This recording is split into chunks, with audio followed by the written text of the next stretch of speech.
Ladies and gentlemen, good morning.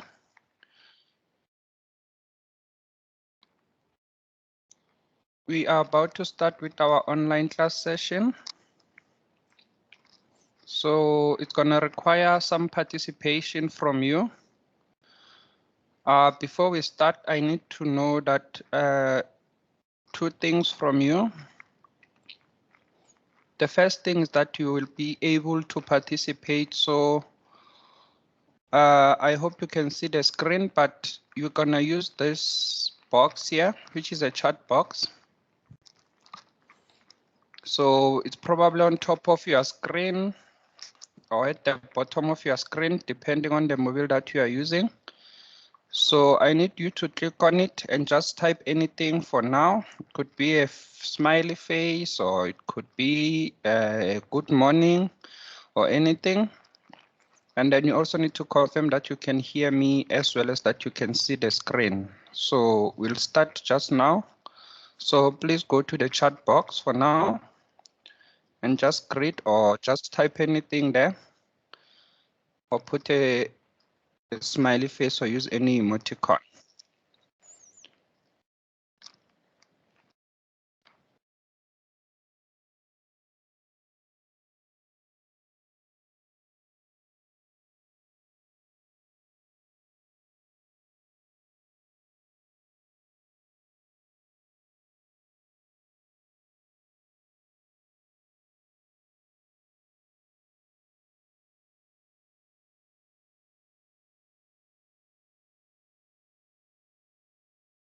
To those who are just joining now, welcome to the online class session.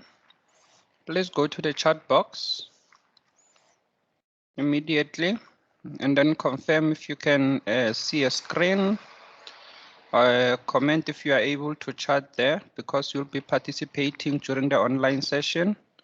So just send anything there, any emoticon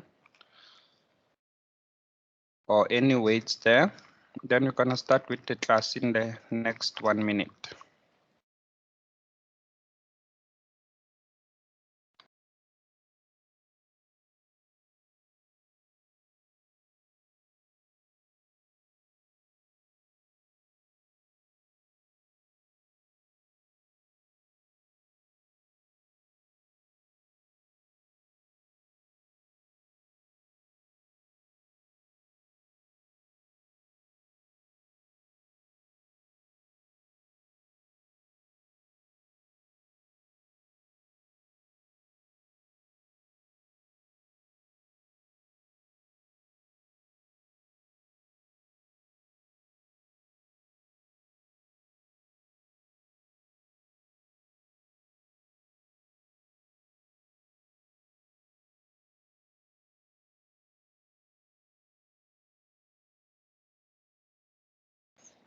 Thank you for that. So it does show that you can show the screen. You can see the screen actually, as well as it shows that you'll be able to participate. So there's a couple of things that we need to do. So I would advise you to also open a browser if you're using a computer next to you. If you're using a mobile device, I'm sure it allows you to switch between applications. So firstly, we need to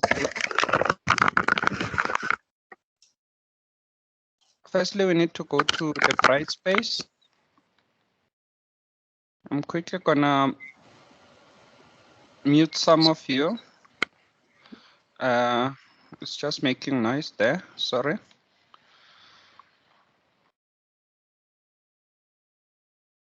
So yes, open a browser. So you'll see I've also opened a browser here. You log into Brightspace, and then you go to Digital Marketing 4 page.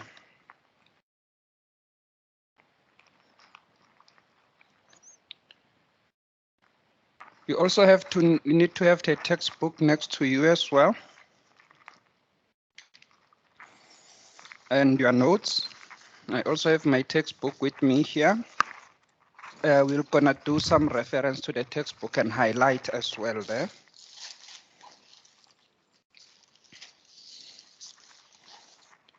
I have recently updated some of the content on the page. So let's start by going through the page. So on my tutor page, first thing you want to come to the content page here.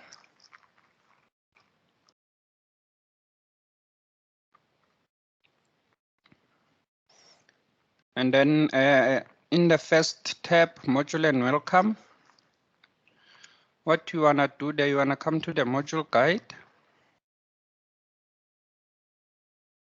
And you want to download that module guide. It's the recently updated one. Quickly gonna download it as well. Since I'm using different computers.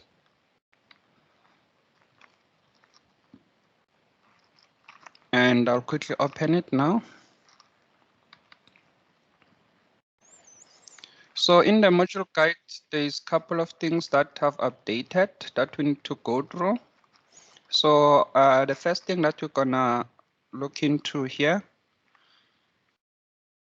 is the calculation of final mark and pass requirements.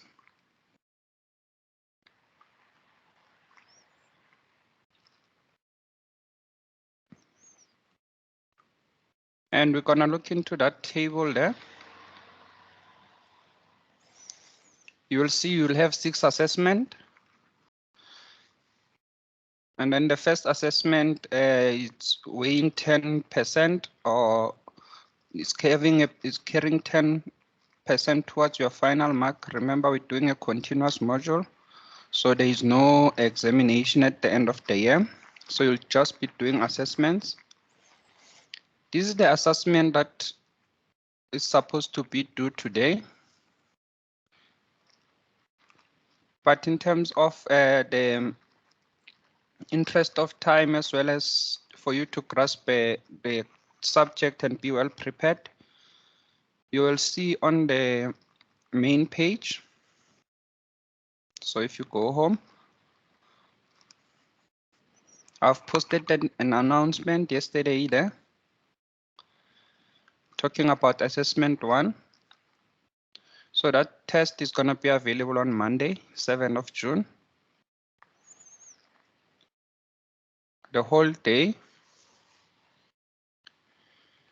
And it will be available for 2 hours, or you need to do the test for 2 hours, although it's available a whole day.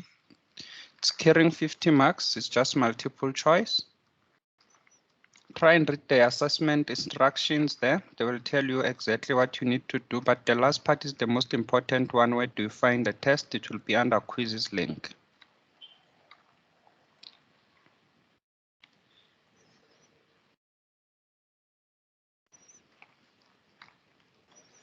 If you go back to the study guide, you've got assessment 2, which is carrying about 20% towards your final mark. We need to talk about this because we're not gonna have another class next week, since it's a test week and you'll be writing that assessment. So this will be a sit-down assessment.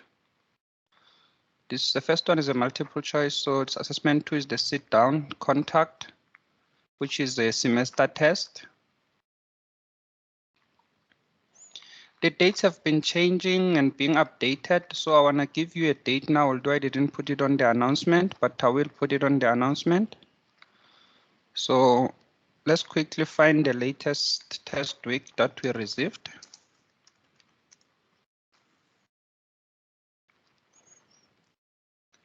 So you'll see we received another one on Tuesday. On Thursday, there was a change as well. So for now, let's use the one that we received yesterday. No, this is the 27th. So yeah, let's use that one. So it gives us an idea when are you writing, and maybe you can also take out writing down the time. Usually that doesn't change. So it says here digital marketing on the 21st of June. So you can write that down for now. I prefer indicating the test date once it's final, but at the moment we are using this one, so I think it is final. 21 June. We've got the venue already. So you might be able to see the screen or not because it's using small font. So I'll try and open the Word document here so that you can see most of the information.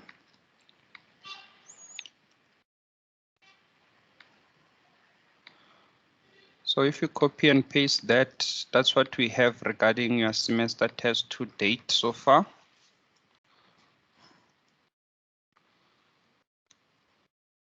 And we've got the venue there. What I'm doing now, unfortunately, I won't be able to share the document with you. So on your notes, this is what you will be writing for now. So this is assessment 2.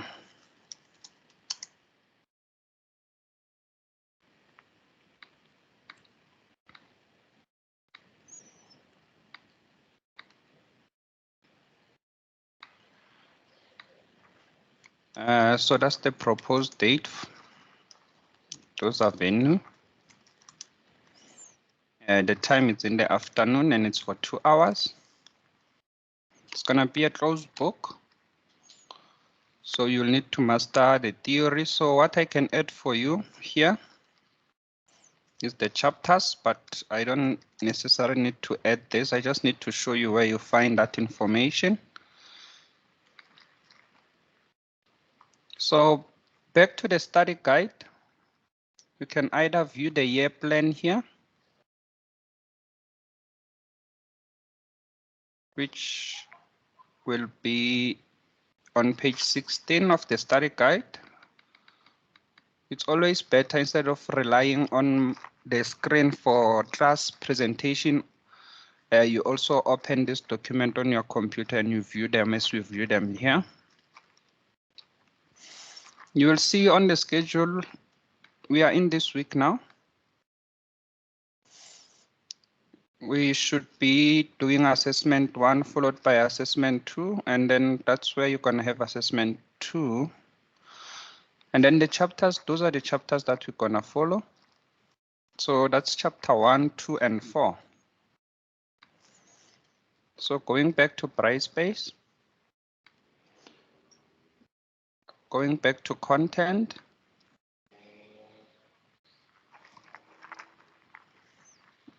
And then when you click learning content, before you go to any learning unit, you've got the year plan there. I hope it's the updated one. Yes, it is. And if you look there, that's where we are at, and those are your chapters, chapter 1, 2, and 4.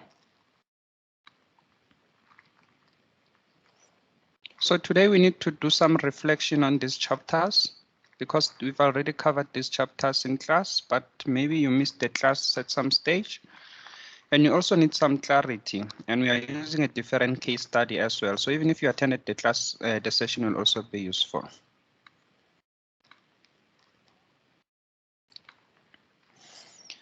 So we're gonna start with looking into chapter 1, but before we do that,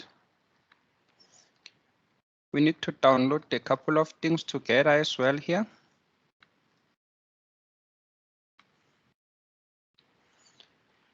And the first thing that we need to download is actually the case studies.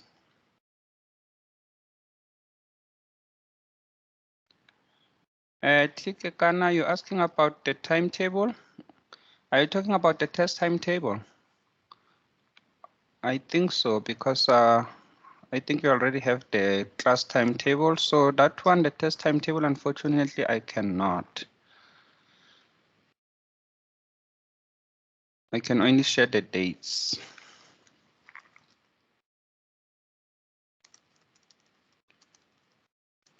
If you're talking about the test one, because it keeps changing. Before the end of the day, we can receive the updated one as well.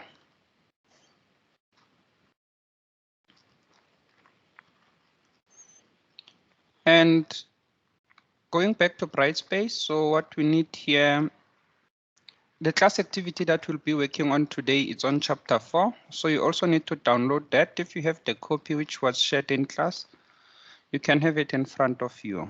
So the one about bid or buy. So I'm gonna quickly download that, and even if you have it, I would advise you to download it and save it somewhere. So I'm gonna save it on this computer as well.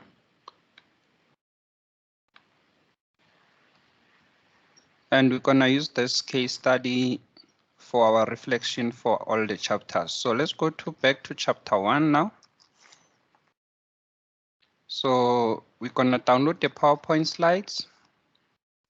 So if you haven't downloaded these slides, you need to download them. So there is our little download button there. I've shared these slides also on WhatsApp, so you probably have it somewhere as well. So I'm gonna replace.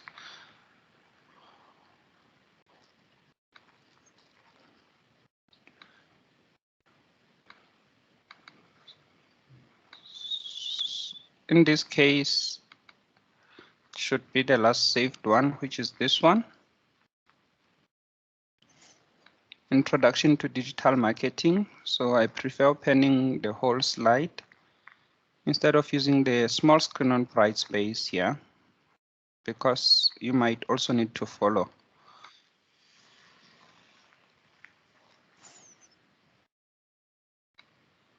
The study guide has almost everything, so you do need that. And you probably have it as well.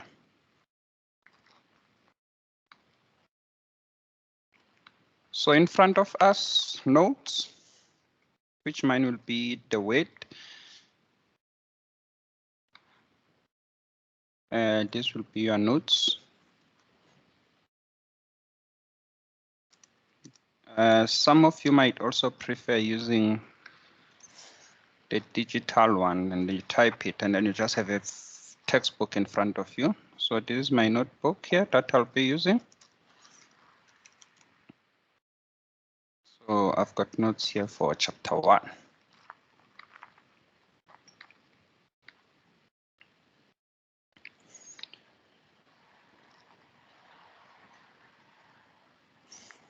Okay, I think they can assist you with the WhatsApp group there.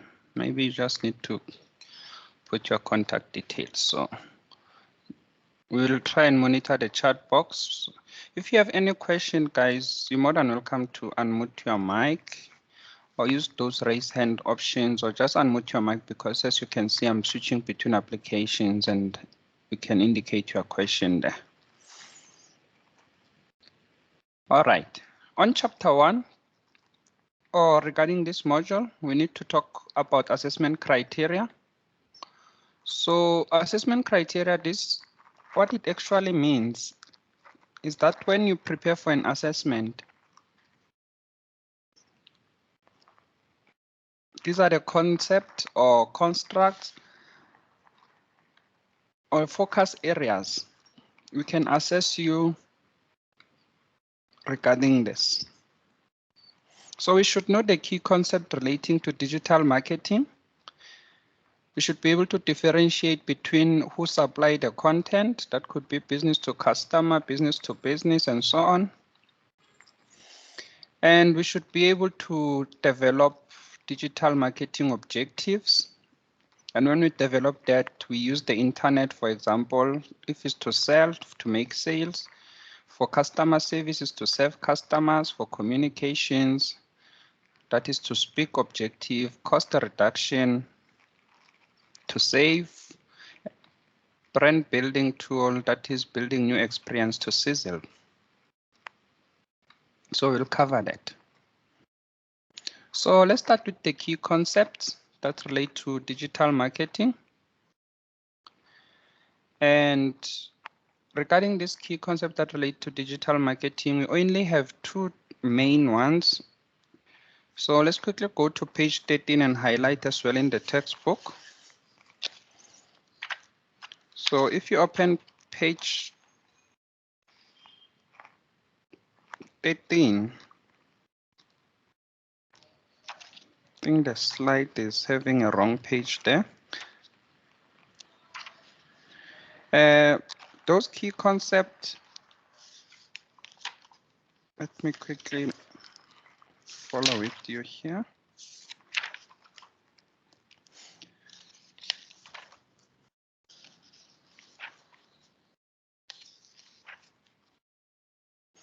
They are on page 13. Okay, the slide is correct. So if you open on the page, on page 13 of the textbook, in the third paragraph under 1.4, definitions of digital marketing, you've got e-commerce there, written in italic, and you need to highlight that sentence where it says is primarily about selling online or the ability to transact online.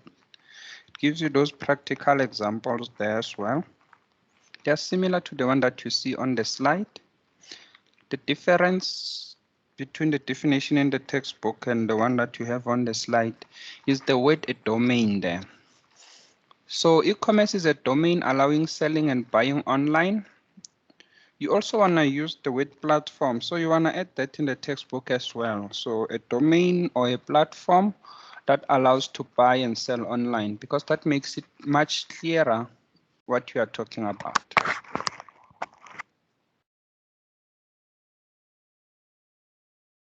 So this could be many things. Could be an app, could be a website, could be a digital signage, which is a kiosk key such as ATM. And the marketing mix we emphasize here is place. So remember the marketing mix, we're talking about this 4-piece for product mix, 7-piece for service mix, or the 8-piece for a remix, which is partnership additional one. But we revolve around place, or focus area regarding e-commerce is the place there. So you'll remember that on chapter 2, we also talk about this remix, and they indicate how they've remixed the place in digital world.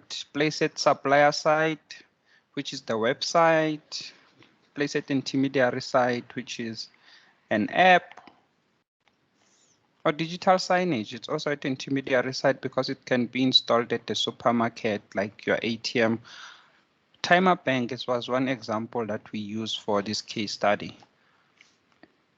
And that timer bank, they talk about kiosks at Pick and Pay, so it's at intermediary side. And then we've got some place as well, which allows buying and selling, which is at customer side.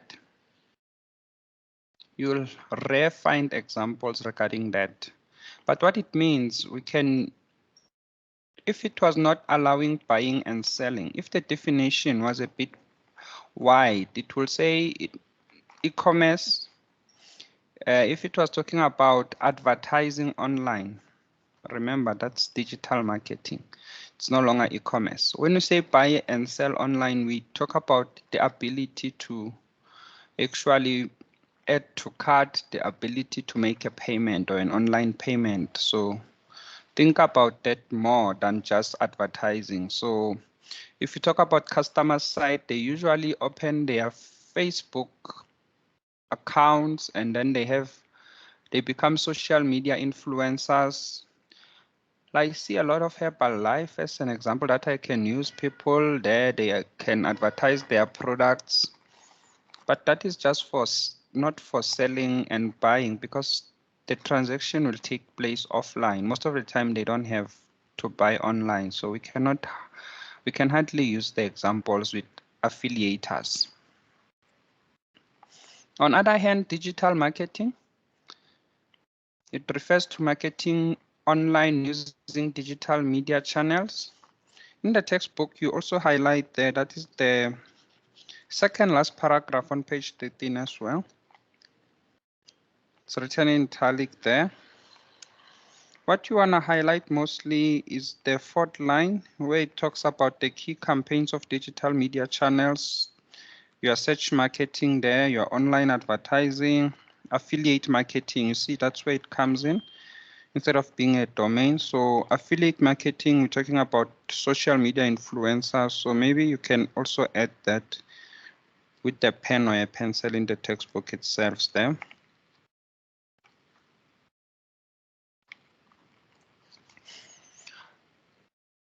And the marketing mix emphasis is on promotion. So there are two ways basically that you can do this. So the first one is to actually understand chapter 2.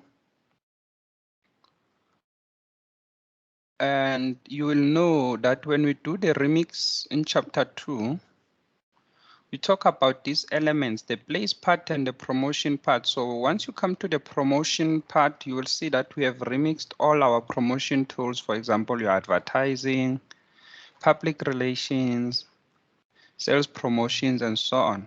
And we tend to remix them to be online. So we're no longer talking about a normal billboard or TV radio here. We're mostly talking about your banner ads and so on. So those are digital marketing activities. So these two concepts we need to differentiate between. They are most important in digital marketing. What you need to understand here is that we tend to start with digital marketing before we come to e-commerce. What it means, it also says, especially in South Africa, we are lacking behind e-commerce. We are still more on digital marketing. If I use practical example for me to illustrate so that you can understand here, is that you will see nice banner ads. Maybe you're on Sowetan website, see a nice banner ad. Maybe you're on Facebook, you see a nice Facebook advert. As soon as you click on that advert, it's supposed to take you to the e-commerce site. For example, the screen shows the Mr. Price one. Maybe you see this advert. As soon as you click, it takes you to Mr. Price platform or domain. And then there you can click add to cart. You can actually pay online. But that's not the case. Usually once you click on that advert, it will usually takes you to the website, but the website will not have online transactions, meaning that you cannot buy it there. So it will tell you where to find a store, or for example, to check for availability, contact this number and so on. So we usually doing great in digital marketing. We are lacking under e-commerce. So be able to differentiate between these two in terms of the definition, in terms of the example, in terms of the marketing mix, like it says here, and in terms of analyzing it from the case study as well. So we're gonna go to Brightspace again.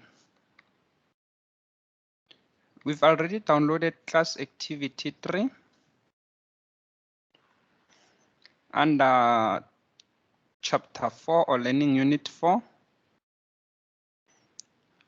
Let me quickly open mine this side. It's the one that I distributed in class last week. Learning activity 3 about bid or buy. So we're gonna take a 5 minutes break. In this 5 minutes break, we're gonna do an online activity. So let's come to that. Online activity or class activity. So there are two things that you need to do. You need to write in the chat box there. Write in the chat box. Firstly, you write e-commerce, and digital marketing. E-commerce, double M. Hey. Okay. E-commerce and digital marketing activities. Examples. So you're gonna write practical examples relating to case study, which is bid or buy.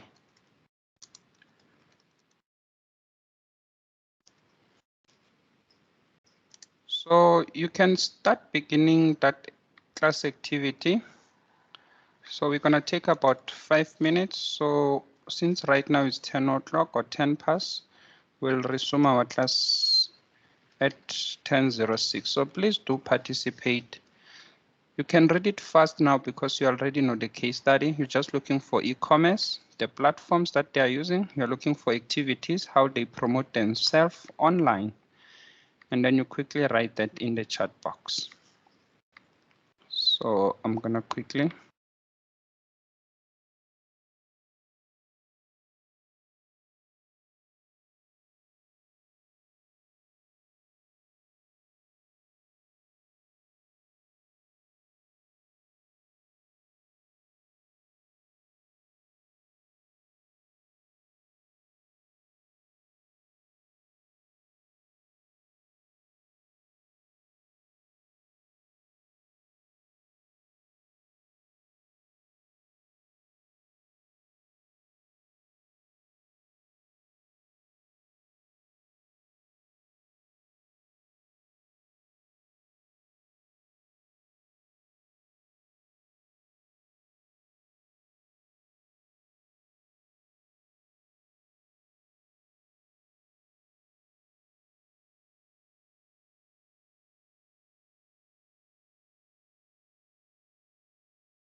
Okay, ladies and gentlemen, you're left with 1 minute now. So please participate by writing any there.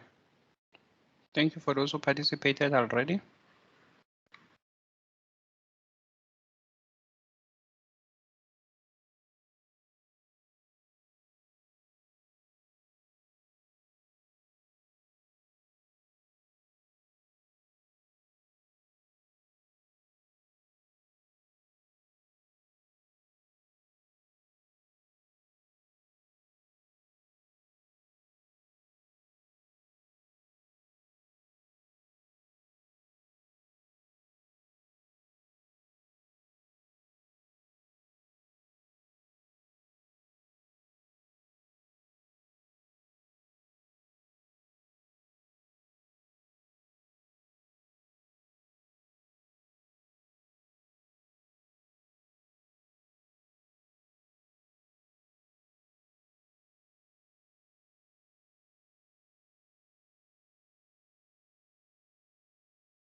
Okay, we're going to continue with class.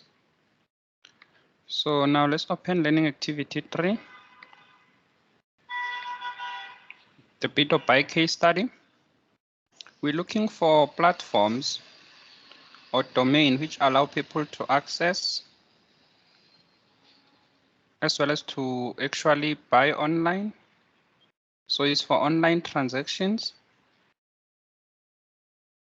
So if you read the case study, in the first paragraph, the last sentence, it tells you that they can actually do those in online interactions using 3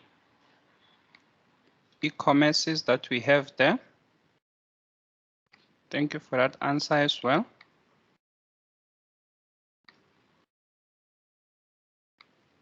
So our e-commerce that we have for P2P is the website. They talk about a movie site. They also talk about the mobile app.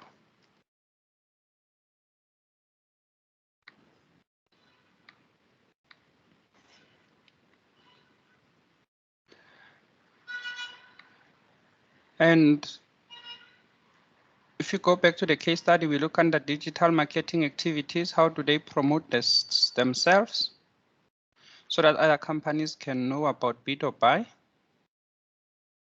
They talk about that advert in that paragraph there, but it was TV channels, so we cannot use the one about TV channels. But they did indicate that later on they use banner video ads, which pop up on price check. So that's how they try to get consumers' attention. So those are banner videos. You also don't want to make my job too difficult when I mark. So you don't want to write the whole sentences.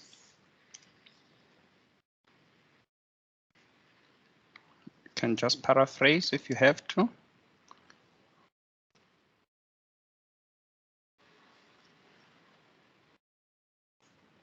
Thank you for that answer as well.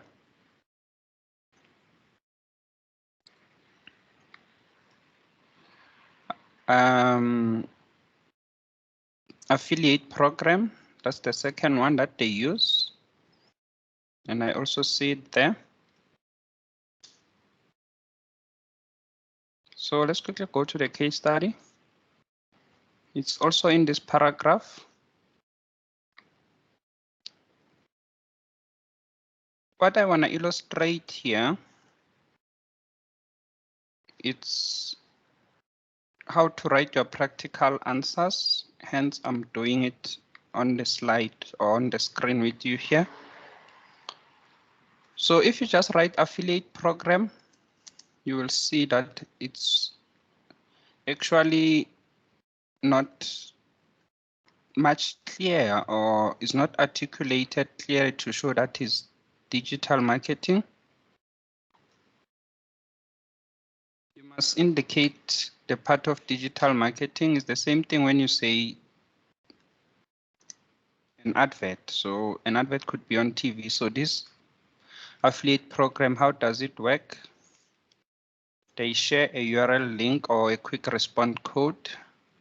So it does show that we do have some digital marketing activity there. So it's important to include that part. Otherwise, it's just an affiliate program. Remember, affiliate program could also work offline. I think with Herbalife, it's usually offline, but although those people, they tend to go to social media for that. So be careful about search. Is there any other digital marketing we are missing here beside these two?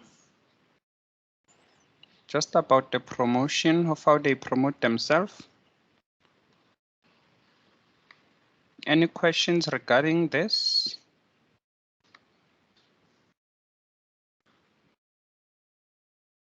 So basically that's it. We've got those two, yes.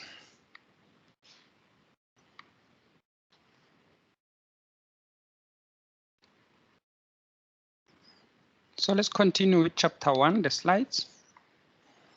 So if you are able to differentiate between these two, you will see the practical example. If you find many in the case study, maybe there is 5, you write all of them.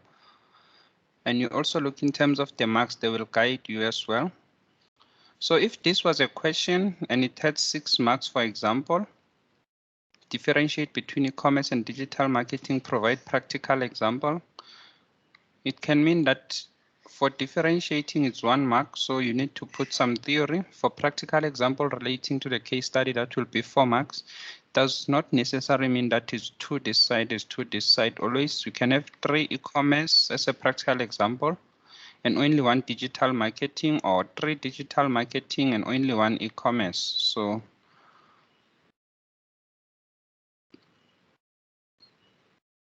you will need to actually, my advice is to read the case study first without highlighting, understand the story behind it.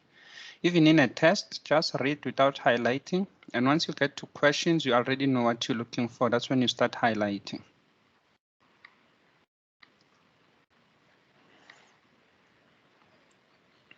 Now let's look in terms of differences between the supplier of content. This is on page 9. So you go back in the textbook. On page 9, you will see that diagram there.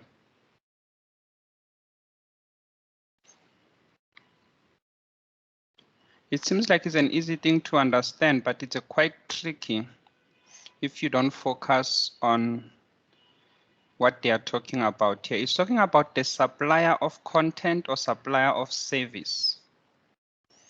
So always put that at the back of your head that here we're talking about the supplier of content. So now in the website or in the e-commerce site, there's different content that you can talk about there. So you need to write practical examples relating to that content. So we've got consumer to consumer content. So basically there is usually when the platform, it provides them with a domain, or that platform and consumers can interact with each other. And we're also talking about second-hand goods because it's another consumer which is actually posting those products. But you must be careful and indicate that what is the content, what is the service before you write a practical example. You've got business to consumer. A case study can have both. For example, a business to consumer is usually where we have original organization content in most cases, like your Netflix, they will come here as a case study. And talking about Netflix, you know, we've got Netflix originals. So those are their original videos that they are using. Yes, the session is recorded. So basically, quickly go back there. Business to consumer, as I was explaining, Netflix originals. Customer will watch that series. For example, maybe they are watching Blood and Waters or Money Heist. The content that you write there, it will be movies for Netflix, business to consumer. Where else maybe Netflix also has something such as interactions, maybe the ratings. Let's say the movie are rated by customers. If you're gonna write movie ratings on Netflix, you will see that now the content is no longer provided by business, it's provided by consumers to business, because they are providing those ratings to Netflix. They're also providing those ratings to other customers, because if I see the movie is rated 4 out of 5, maybe I would likely watch that movie. So we're talking mostly here about ratings when we talk about consumer to business. There's something important that we have to illustrate here. We tend to talk about reviews and ratings. Those are two different things. So let's quickly say Netflix, Google Play to illustrate that. So this is a beauty of the online class or the online world, is that we can quickly surf around the internet so that we show you exactly what we're talking about. So you will see here on Google Play, out of 5, Netflix is rated about 4 or 5 stars. But is this really feedback? Because we need to talk more about that. Can Netflix use these ratings to improve their product and so on? The answer to the question is no, they cannot. They can only see that you rated 2-star, 3-star. So the ratings are helpful for other customers, not for business. So the content, which is ratings, is basically consumer to consumer, product recommendations. But the reviews, that's another thing. The review will be detailed feedback. So that is when a customer will actually write their story. Like here, Netflix will not use these numbers, but as a customer, these numbers are important to me. But all this explanation, what the customer said, this is what Netflix can use. So this becomes a content that is supplied by a customer to the business, because for example, this one, it says keep on freezing on device, so they can know that it's about freezing. But if they just look at the stats rating, that is not enough for us to actually say the content will be able to be used by business. So take that note, it's very important. Business to business, supply of service, supply of content.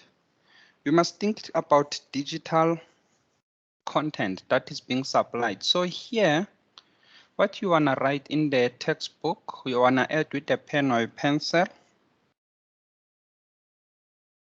So here in the textbook, you add reviews. Here on consumer to consumer, you add ratings. Business to business, what you wanna add there?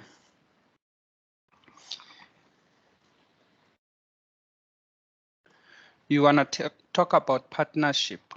So it's partnership mostly that we use under business to business. Remember, these two organizations must be digital. So in other words, if we partner with Google to allow customers to sign in using their Gmail account, instead of filling up the information, they can just sign up there. We see content supplied by Google to Netflix. If you're talking about payment options, partnership as well, there works. For example, we see credit card information supplied by a bank. So use partnership, it works best to understand. And if you see an example about partnership and the question is about who's the supplier of content, if it's about partnership, that will be business to business. I hope that helps. So if we look in terms of our case study bid or buy, and we have to classify it here.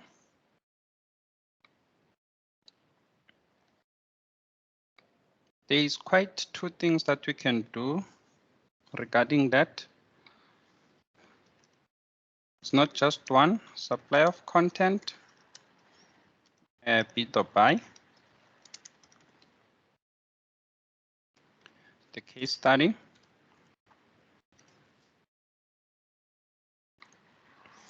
We've got business, we've got customer to customer, and there we're talking basically about second-hand products, adverts, because it's customers that write that down.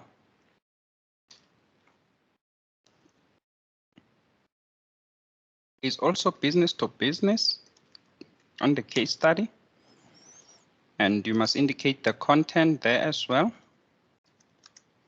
So maybe that could be any partnership that we see here between two businesses. For example, in the case study, they talk a lot about payment options that are allowed. You will see there. Your SnapScan, PayPal, MasterPass, and so on. So basically that sentence covers it. There's also mobile apps, remember, which we take it from here. For example, the mobile app, Google can provide Netflix with those reviews and ratings.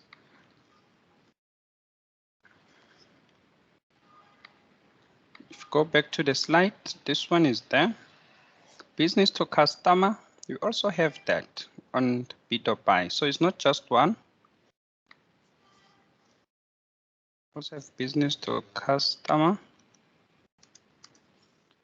And bid or buy supplies certain content to customers. Maybe in this case, this could be such as safety tips. But we want to use the case study. So in this case, let's see what do they provide. Is there any content that they provide to customers? At the last sentence there, we've got something such as this one. They do supply those content, how to guide videos. They're available on YouTube. And this we see Beyond by doing those content themselves.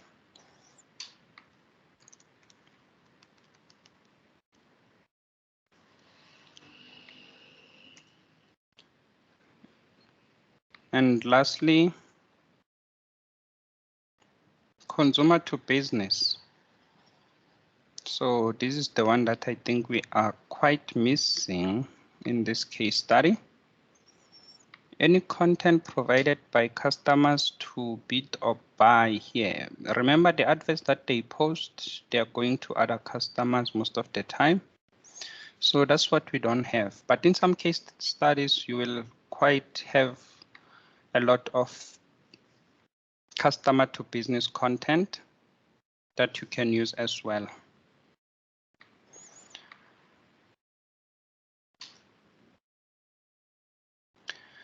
DM increasing the volume on my laptop, it's 100%. So unfortunately, maybe it's the mic. Yeah, that's the best I can do. I think someone in the class, maybe you can indicate if you have a similar problem so that we know it's on my side or maybe it's on your side in terms of the volume.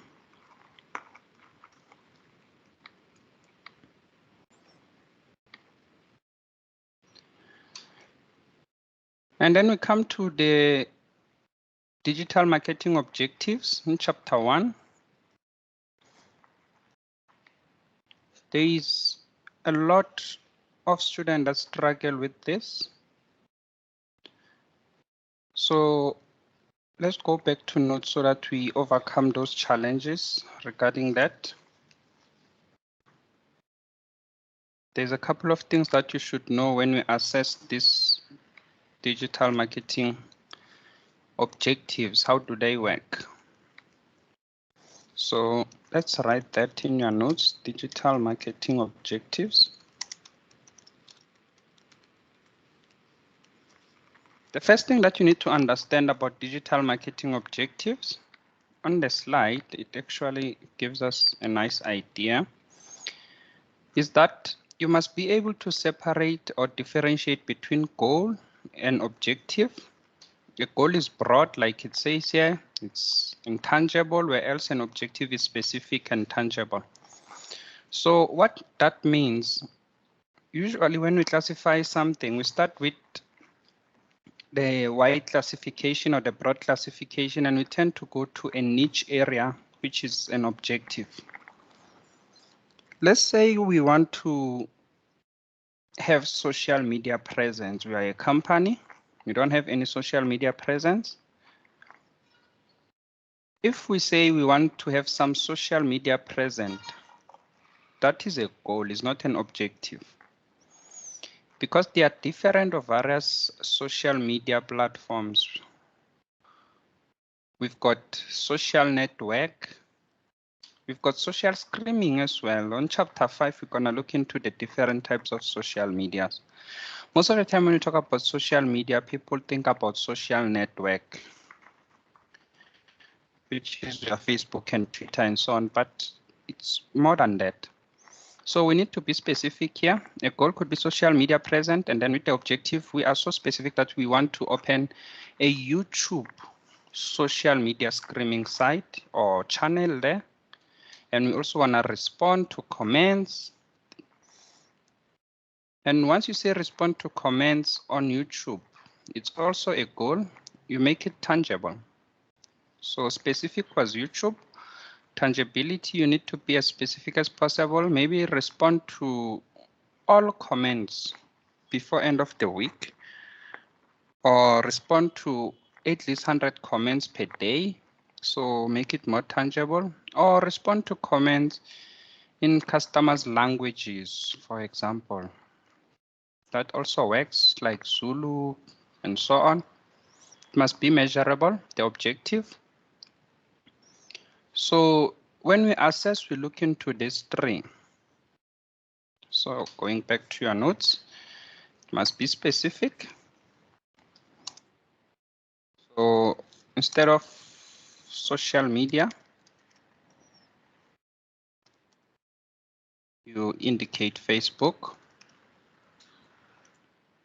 It must be tangible.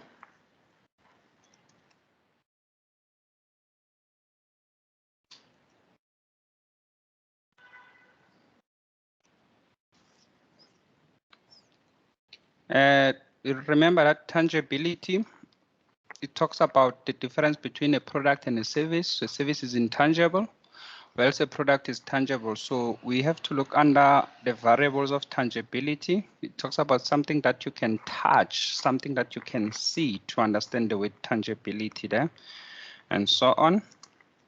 So we talk more about something that they can actually see as customers. As a company, sorry, not as customers. The objectives are for a company as a company. So if we say increase page likes, that will be broad, that will be a goal. Once we say to 100,000, you will see that this is a number. This is more tangible than just to say page likes. So when we assess, we look into that as well. Another example, this could be maybe to offer delivery.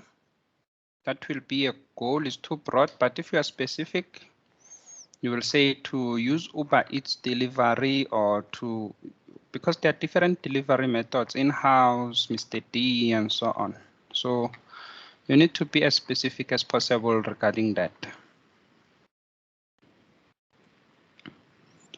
Okay, I'll come to that question now. And Measurable is the last thing that we look into when we assess.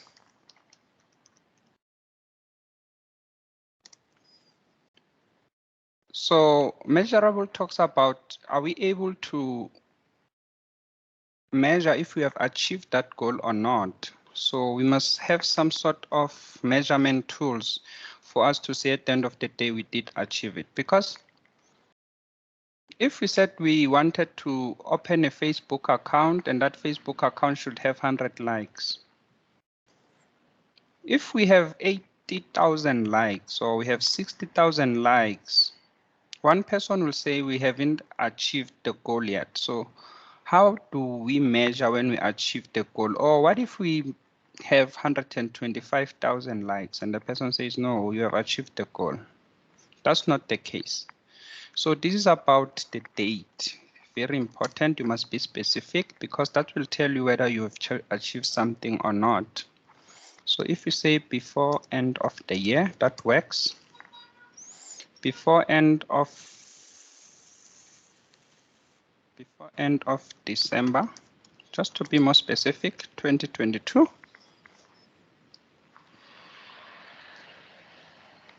Because if we know that we have 80,000 by this date, we can say we haven't achieved it. If we have 125,000 likes by this date, we have achieved our goals. So the date is the one that makes it to be more measurable, or that objective that we can say we have achieved our objective or we have not achieved our objectives. So when you write your sentences, we assess those. We also assess the writing or the write-up of that sentence. You'll remember I did indicate this for those who was with me on marketing research. We talk about marketing research objectives, but in general, we're just referring to any objectives. So whenever you write an objective, it should start with the word to. So if it's not written in the starting with the word to, it does not sound like it's an objective. So in this case, our write-up will be to open a Facebook page and have 100,000 likes before end of 22. So that is just a typical example. It will depend on what objective we are looking into. So I'm gonna draw this table. I will advise you to do the same somewhere. Remember, this I cannot share with you. It's just for illustration in your notes. It did help quite a lot for clarity regarding the objectives.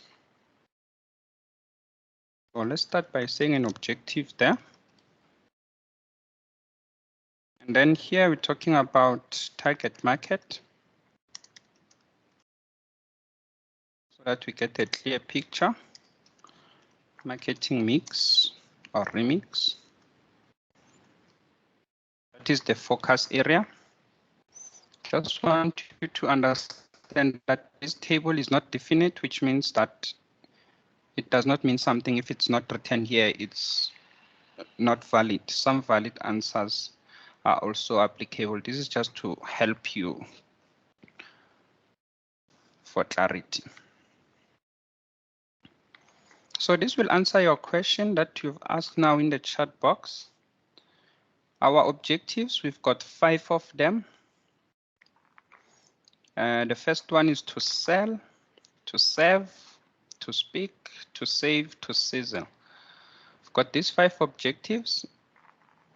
The sequence is important because it also talks about where you should basically, most of the time when they approach a digital company, these companies will start by thinking about brand awareness, being known.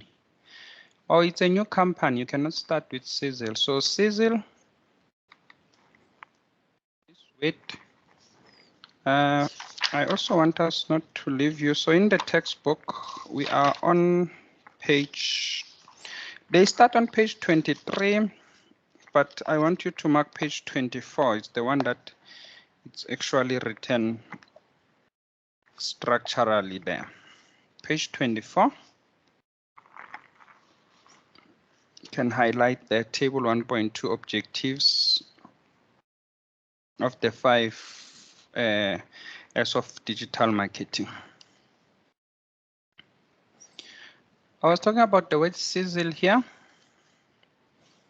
This could be a jargon term to some of you, which needs to be explained as well. You can see when you go to synonyms on word there, sizzle. To speed, to crackle. What the hell is that? Sizzle, meaning, can also use that. And here they talk about in terms of the meal, how it works. And you can see those synonyms again. They talk about sound there. I love the last one, talking about the state of quality, great excitement, passion. So basically the way to sizzle, it talks about to shine, to be different. Our objective regarding sizzle is to build new experiences with customers. We tend to talk a lot about virtual reality experience here. Augmented reality is another term that we use as well. There's a difference between the two, so try and search that information, difference between augmented and virtual reality. But the idea is that we give consumers a new experience regarding the brand. So somewhere there in your notes, you must write the word brand, new brand experience. Even here, maybe it was because of the space or because of the limited characters in that table, but it's about brand experience.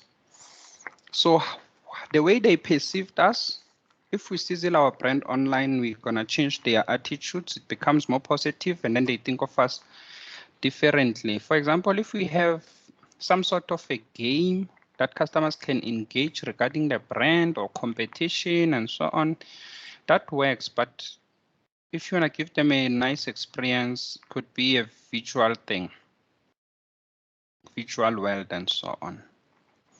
So this answers the last question I saw in the chat box regarding our objective. There is 5 of them. So sell, serve, speak, save, and sizzle. So in that table that we've drawn there, sell, objective, serve, speak, save, and sizzle. Our target market, because when you write this statement or these objectives, you also need to indicate your target market at some stage there. So our target market here is usually potential customers, which talking about we want to target people we don't sell to at the moment. So how can we reach those people? Where else with serve? Serve is about helping. I want you to understand that part. It's about helping any issues that they have with us. For example, something so simple such as responding to customer comments on Facebook. If they comment there that I cannot access this.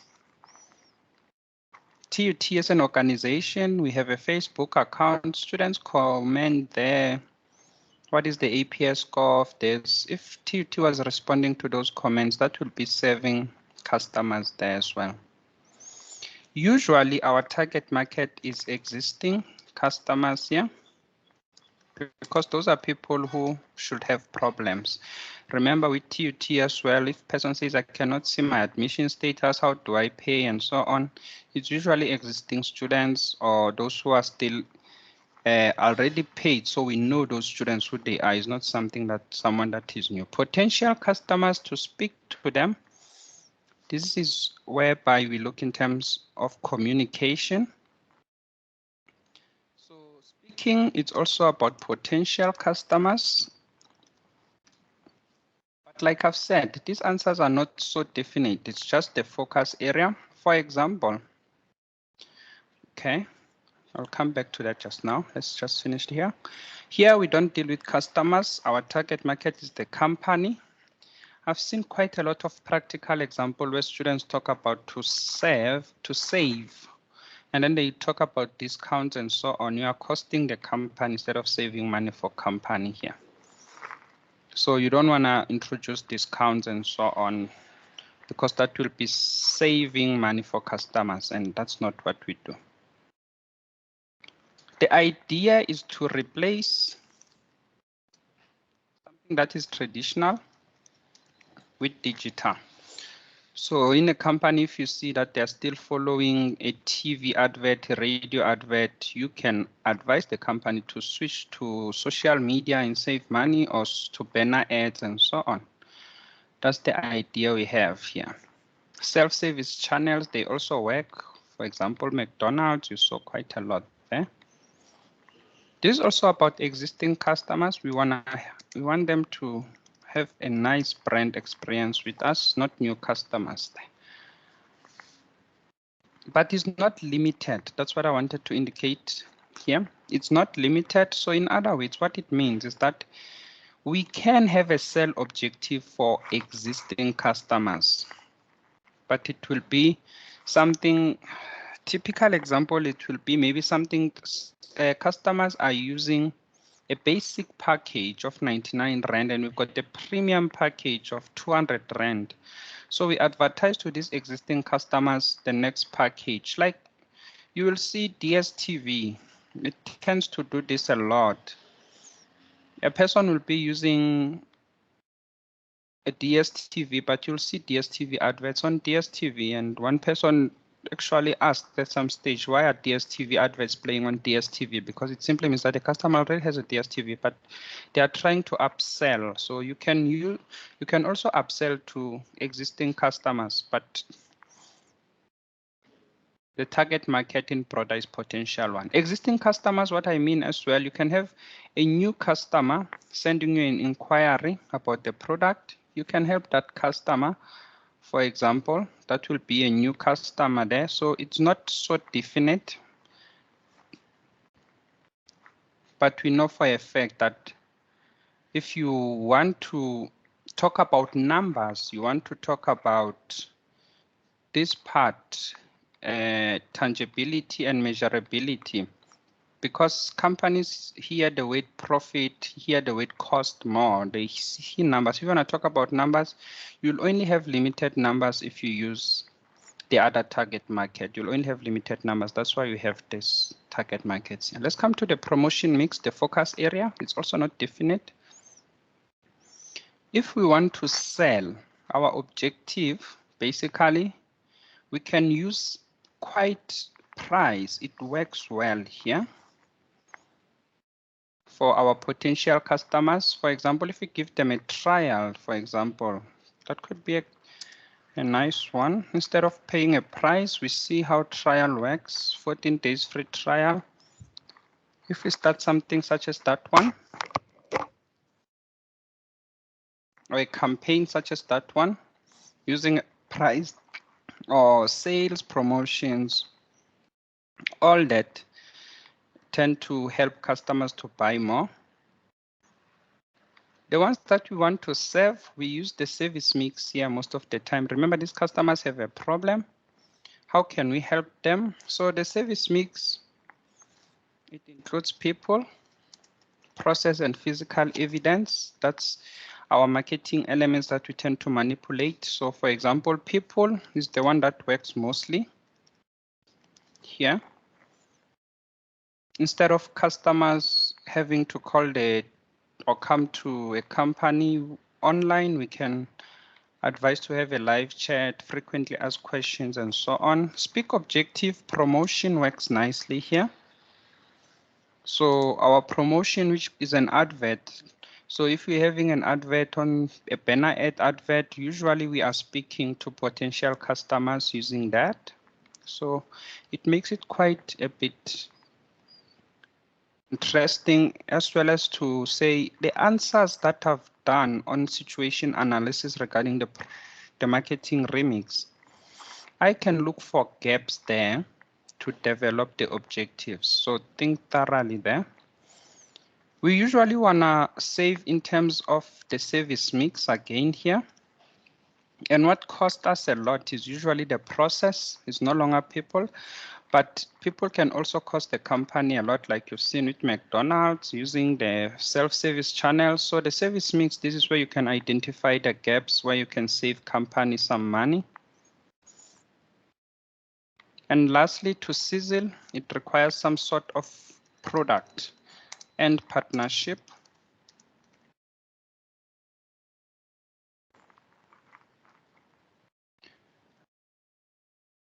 So basically what we mean regarding that is that when you want to sizzle, remember the product, the brand itself. If we give them interactive content, that is part of the product. If we give them a game, that is part of the product. We'll require a lot of partnership in those games with other companies to make it more sizzle. For example, if I get a free coupon for Netflix just for interacting with a different brand, you are also sizzling the brand, and that's some sort of partnership. So a table like this one, it also helps a lot to identify the gaps. Remember, before you do the objectives, before you write these objectives down, or let's quickly go to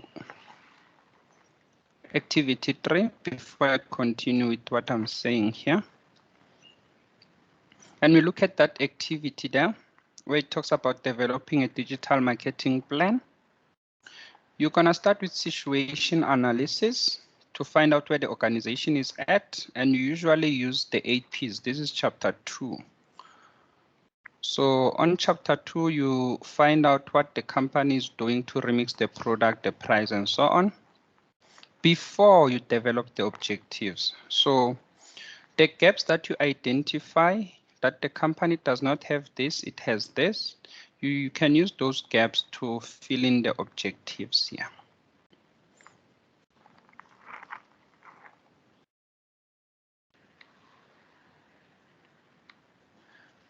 So here you've got typical examples, but I would strongly advise you not to use these ones.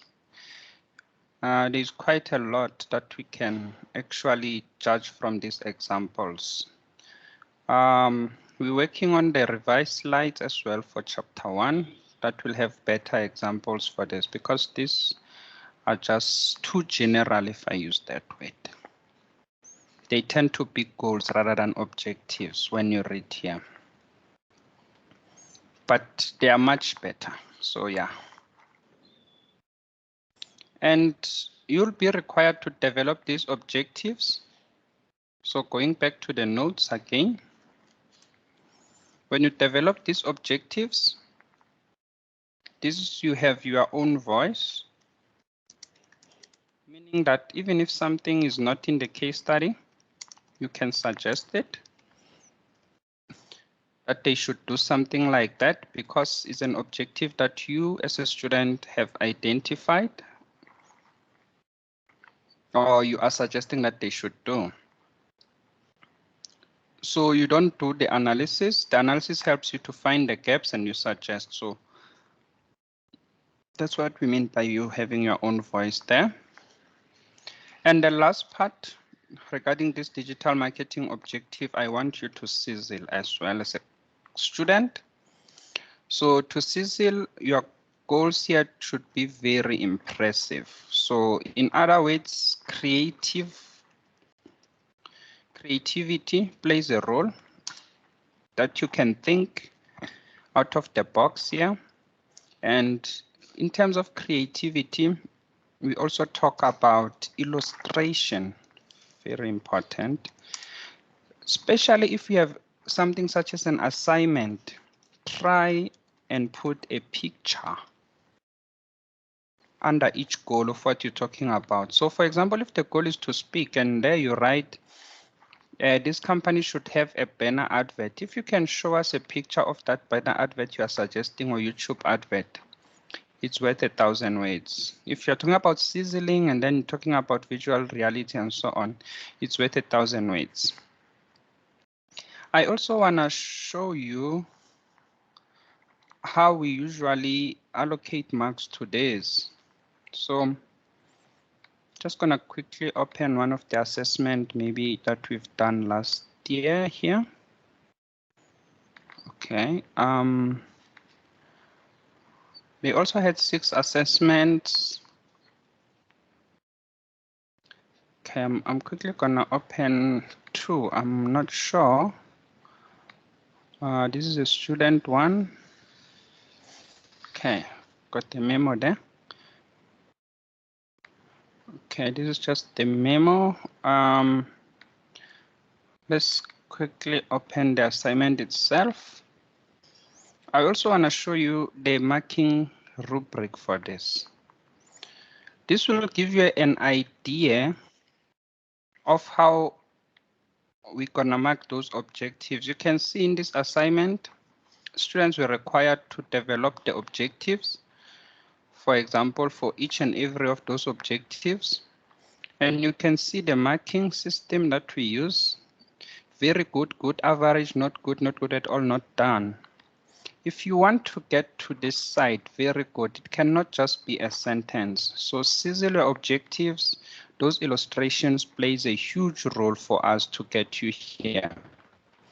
Because if you write a sentence, we usually see it as an average. It tends to be good when we see creativity there, we see some nice ideas and so on. And then we can say it's very good if we see no error, nothing we can add in that objective. So think more about this. It's quite challenging, I know, but this is something that you have to do to impress the companies as a digital marketer, what you can do for them. And especially the numbers, the measurable part, and so on. So we're going to take another 5 minutes break, do a little bit of a class exercise here. So this will be regarding the digital marketing objectives. So I will write it here now. Online activity. So in this case, what I need you to do is for me to write me just one objective. It doesn't matter which one it is, because at the end of the day, you have to write all of them. You can write even more than 2 objectives. Just try, and all your objectives should start with the word to. Don't write this part, whether it's to sell, is to serve, is to speak. In an assessment, you will need to write that. But for now, I want to be in a situation where I see your objective, I can guess that you'll confirm if it's the correct one that you wrote. So this one, we're gonna start it now at 10:55. I'm gonna say up until 11:05, just for 10 minutes. So in this online activity, for bid or buy, you must propose. The word at least does not limit you. So I'm gonna use that word, which means you can propose more than 2 or all of them. Propose at least 1 digital marketing objective for bid or buy in the chat box. Okay, it's already 5:02, so you can start with that class exercise. Please do participate. Remember, if you're just gonna sit and watch, you're not learning. It's important to understand. Even if you write something that is wrong, you are learning when you do that. So don't judge your answers too quickly. So whatever answer you have, as we're gonna discuss the memorandum regarding this, and it will help you. So I'm gonna quickly move the screen up so you can see that digital marketing objectives part. Okay, I'm gonna unmute myself for so long. Let's continue with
Okay, ladies and gentlemen, gonna continue with the class in a minute, so please participate. Thanks for those who participated.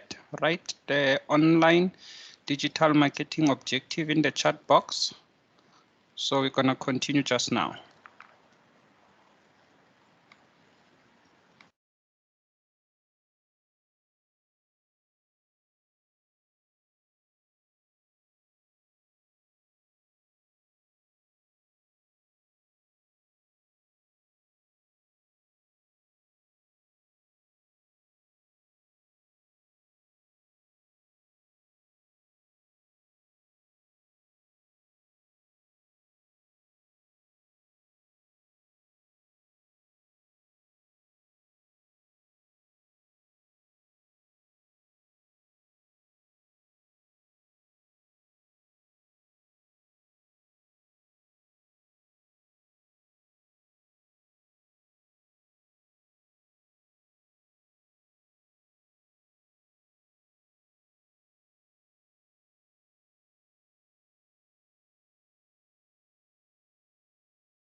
All right, thank you.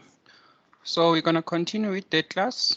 So digital marketing objectives, like I've indicated, this should be your own voice. So let's see if I can, when I mark, I can see what you're talking about here. To reward customers with 100 Rand per confirm registered user, they refer, bid or buy. This is a good goal for me. It's either about sell or save between the two. Because if they refer a customer, we can increase our sales. At the same time, there's also serving the customers, existing customers, is not helping them, but is to reward them. So keeping them online, it also work. So Tiani Sambo, if you can unmute your mic just for a second, what did you have in your mind here, to sell or to serve? Hello, sir. I had serve. You had I was serve in thinking of mind. serve. Yes, sir. 100%. So at least I got that. Sorry, now I'm muting myself. Sorry, I got that one correct. What you need to also think about here with your objective, obviously now you are pressed with time as well. Where we were. Okay, I missed one here, so I must come back to this as well. What you have to think about here, obviously, if the case study, it's an assignment, is to provide that picture as well. And this one is to create a safe and convenient way for buyers and sellers to conduct business online. Togozani, regarding this objective, I think what you had in mind was to serve customers as well, because you are thinking about their safety, scams, and so on. But what I'm lacking, and I think you should think more, is to be specific, because creating a safe and a convenient way, first of all, the safe, you need to be specific there. For example, maybe they have a verification, they verify themselves, so you talk about that. Convenient, it could be maybe you want to add deliveries. If I sell on bid or buy, they'll come and collect at home. So measurability of this as well. You also need to think about that and add that as well.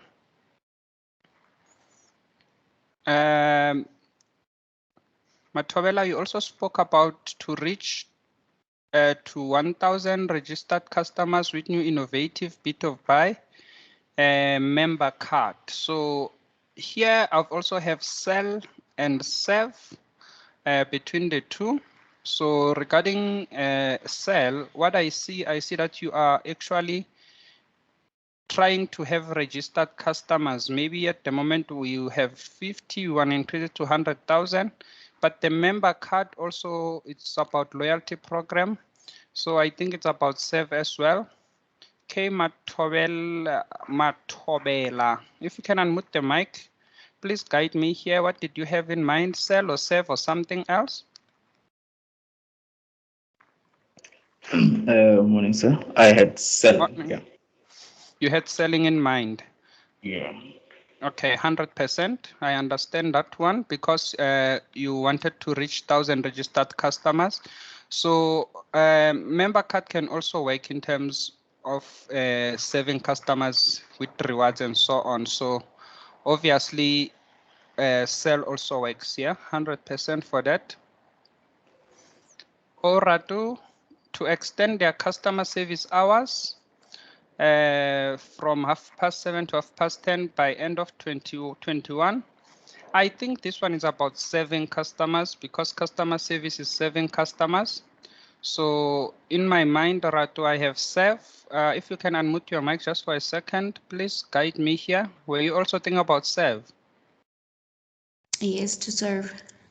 Yes, to serve customers. Okay, so in this case, I would also suggest that you also write down things such as in terms of the customer service, what are you talking about? So for example, an online chat, or this could be something such as the online, what do they call it? Is that page where you write your problem and then they respond to that problem. So email alert or text alert. You can also think about the languages they come in here. For example, it could be to extend, instead of customer service, is to extend the languages as well, preferred language, local languages, and so on. A nice one as well there. And then we've got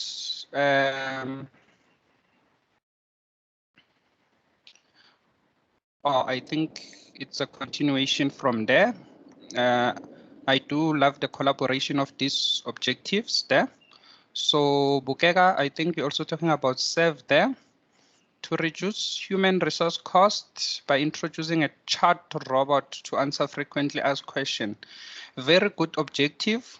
As Kosana, if you can unmute yourself as well there and confirm for me, in my mind, when I'm marking and I'm looking at this, I think you're talking about save.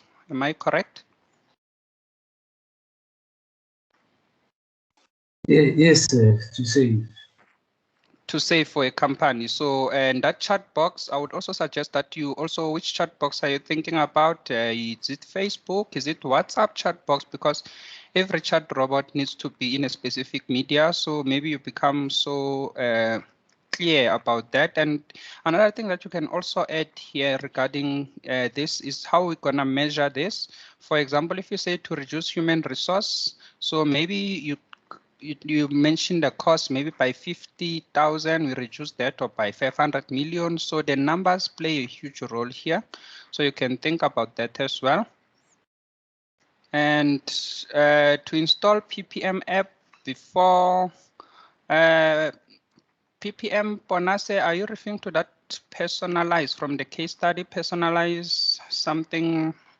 Yes, marketing? That's the one you're referring to.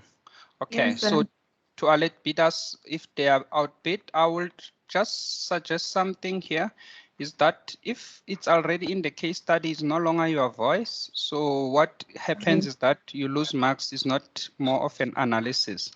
So have your own voice. If they already have that alert, it's either you change it somewhere or you bring in the new item, but a good one as well here.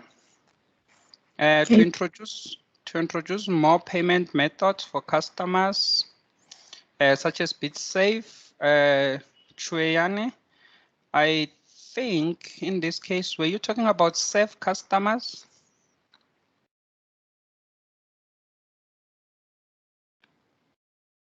Oh, Chuyane, if you can unmute the mic and just confirm for me. I was talking about selling. About selling. Let's Yes, to think grow up sales. to grow sales. So basically, if a customer, for example, already is on bid or buy, that customer is an existing customer, so it can work for introducing new customers. But in this case, Yes. my idea was more about existing customers that they have payment methods. But if you are thinking about this, let's say a customer wants to use a BitSafe to purchase products, and he ends up not using Bit or Buy, that could work, for example, to target those customers 100%. What I need here is those measurability. So that's what I'm lacking. When are you going to introduce this, or how can we measure if we've achieved that? So think about that as well. An online form here.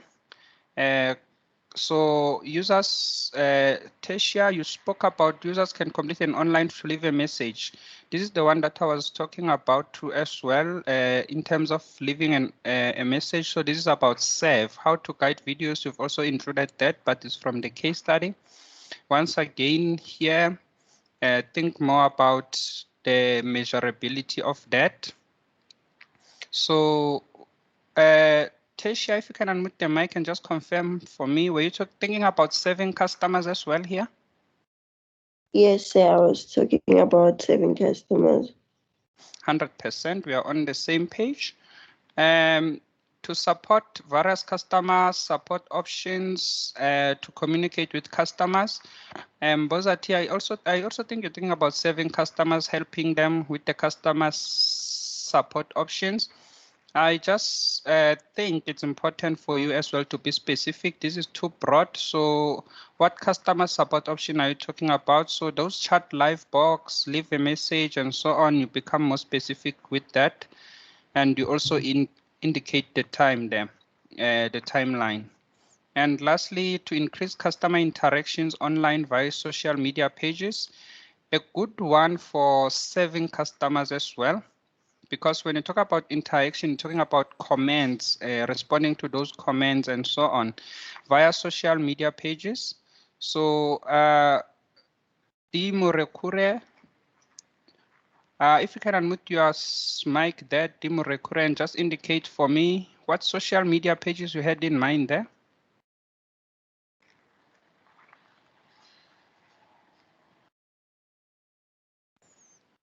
And as well the customer interaction. So what we have here, we need just specificity. So if you can just become more specific regarding that. Okay, you've added that date there. So like I've indicated, this is something that I cannot develop for you to show you practicality. That's why I wanted this as an online activity. You develop them and I'm able to pick up what you're talking about there. I understand the pressure of time as well.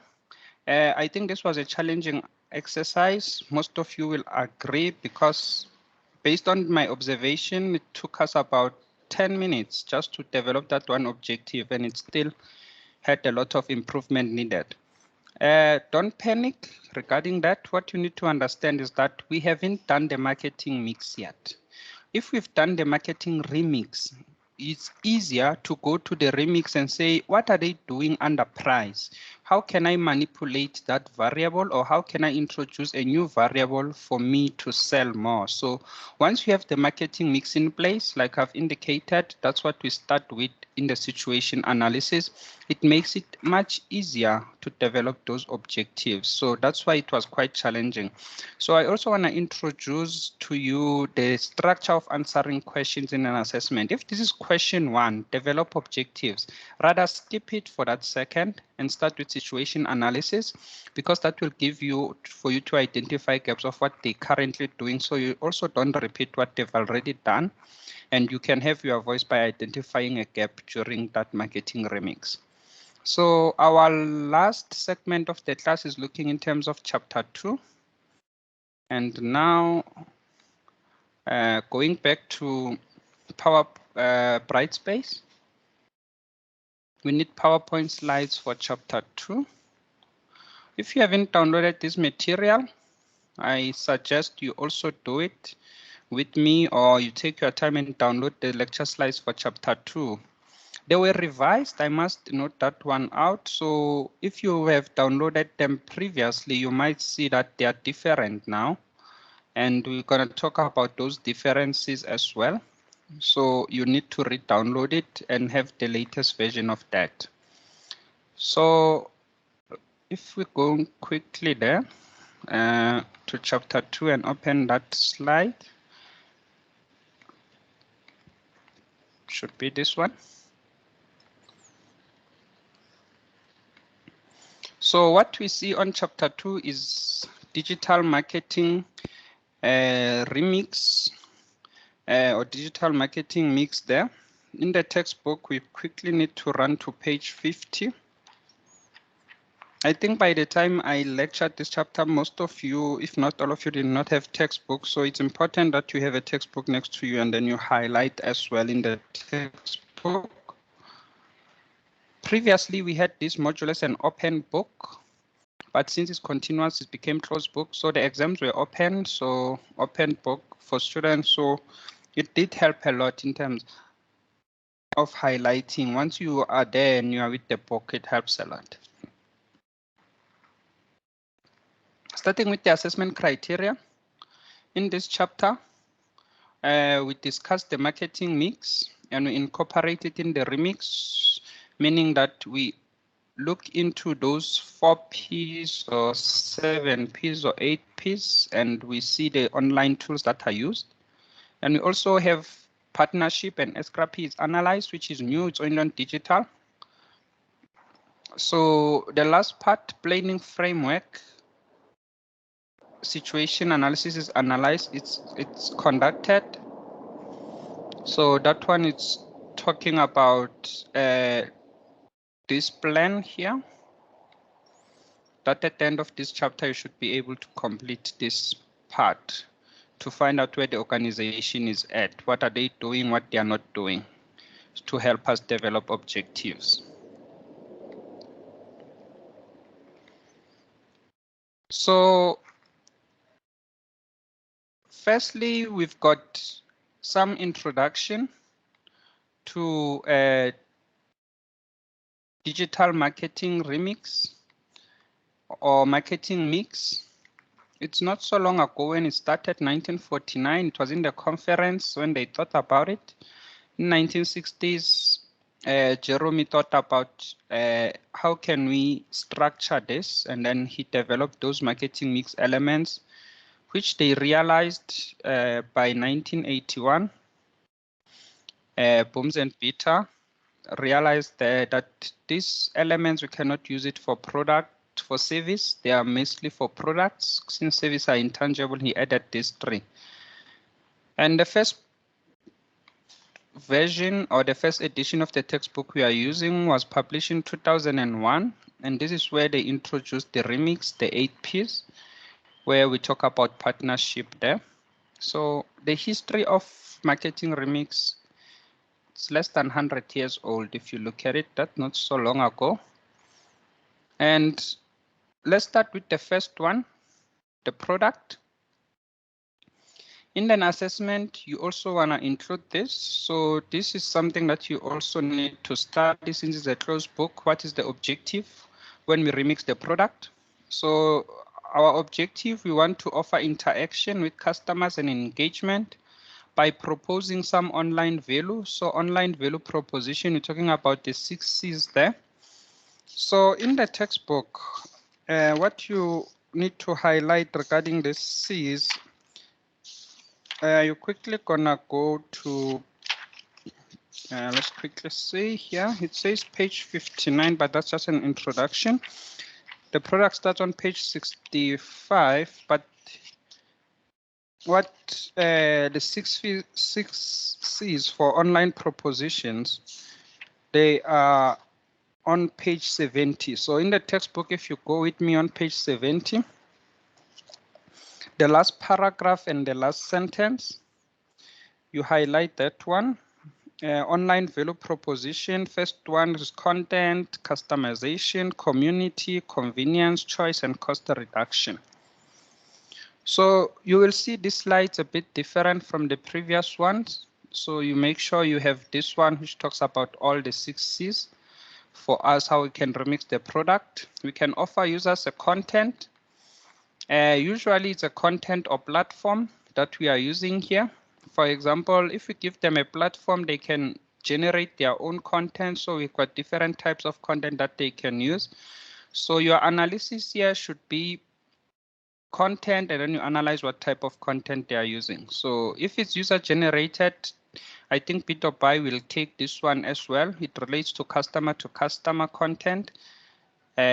Users are the one who place an advert. Organizational content, it will relate to things such as Showmax, showing their movies and so on.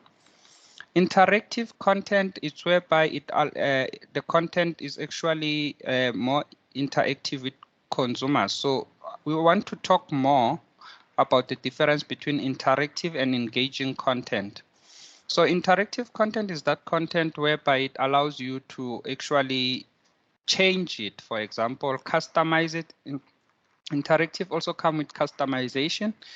And basically, it differs from engaging. Engaging content is that content that you cannot leave it for even for 30 seconds or for 10 seconds. So I want you to add some words there like games.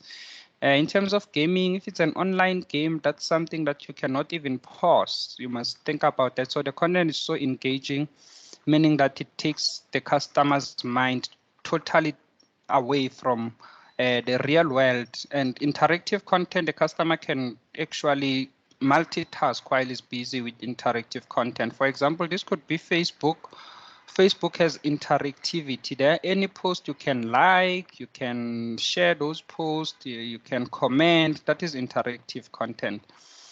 So if it's organization, it can be international. It can also be localized content, which means that is South African content.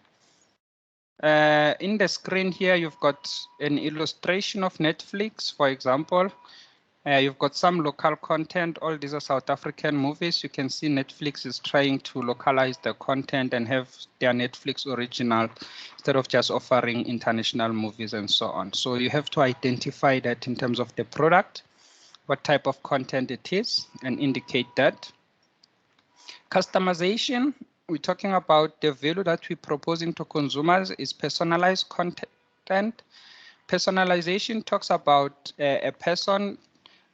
Basically, what we can use as an example here, things such as NetFlorist. NetFlorist now work nicely for this example where a customer can actually write their own message in a coffee cup or in a clothing brand, and then they manufacture that is delivered as a gift. It becomes more personal.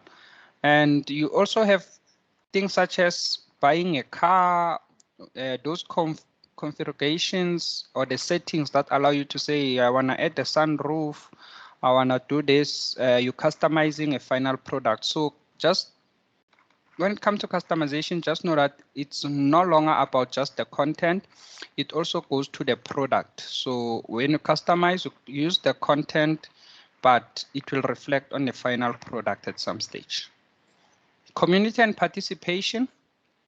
Remember, we are remixing the product, meaning that we are offering brands or we are offering organization a platform whereby they can interact with their community and their community can participate there.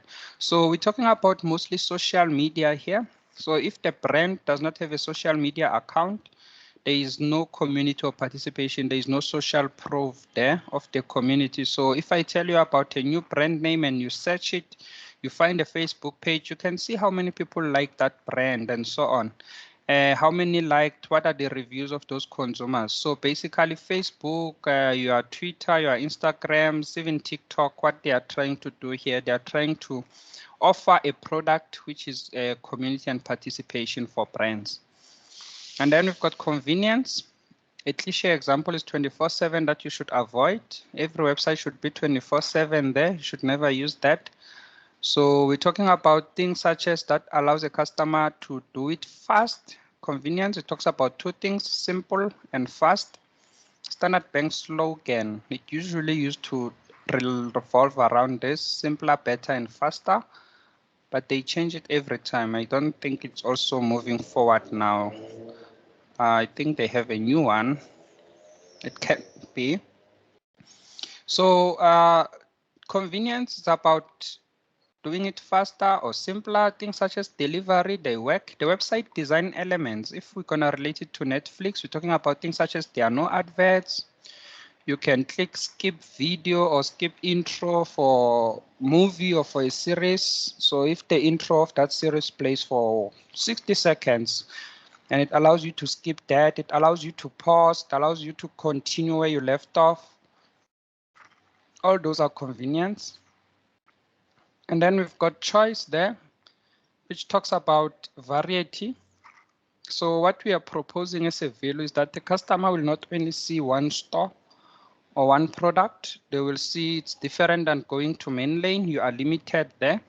So although there are different stores, but if you go to Amazon, you can find some products that are not available in terms of a real world there. And the last one is cost reduction. Those are online rewards, basically the exclusive rewards that customers get online. So we can propose that instead of buying in a traditional way, they can buy online for these rewards. Trials also come here. Delivery can also work in terms of cost reduction, although it's also convenience. So what you need to do there is when you read the case study, you try by all means to at least identify what type of product was remixed or how did they remix the product, the company. So thinking about bid or buy, you can analyze them one by one and say what content is on bid or buy. It's definitely user generated content. You motivate that users can post and so on. And you come to customization and you think about it, there is less customization, so you can't use for bid or buy customization because remember we said this should reflect in the product itself. So you can see we've already identified a gap here under product, and this gap can help us to develop a new objective for bid or buy. We know product, going back to that table, it relates to sizzling. So we can use the product to say, you know what, bid or buy should instead develop some sort of interactive content and personalized message or customized messages. So for example, if a customer, for example, right now they want to purchase a pouch for their cell phones on bid or buy, they can actually send a picture of that pouch and then they develop that product for them. It's some sort of a sizzling experience. Every time the customer, they look at their pouch, they will also think about bid or buy. So at some stage, you need to think about when you analyze whatever you leave behind here, use it as an objective, which I've mentioned previously. And then when it comes to the second marketing mix element, we've got price there. Our objective is to offer a range of purchase options. What this means is that in an online world, what we are trying to do is that we don't want to say a customer can purchase a product for 1,000 Rand and that's it. If a customer does not have 1,000 Rand, they cannot purchase. Or once they have spent 1,000 Rand, they are done. In an online world, we want to keep customers. Even if those customers don't have money, we still want to make money out of them. Even if they have money and they pay us, we still want to make more money out of them. That's the beauty of the remix or the digital marketing as a module that you can upsell to customers. For example, this could be a subscription whereby you start by giving them free access. And then once they are on the platform, they can give them a trial and then they start paying that subscription. So subscription is about access to the site. It can be free. It can also be a trial. It can be yearly fees and so on. And then you've got pay-per-view transaction. So I love the example of in-app purchases. It works mostly in terms of games, the in-app purchases, whereby they usually want to upgrade and so on, then they will purchase a certain element. So the subscription might be free, but you're going to purchase inside the app there. So that whatever you purchase will be that transaction. You're paying for that transaction.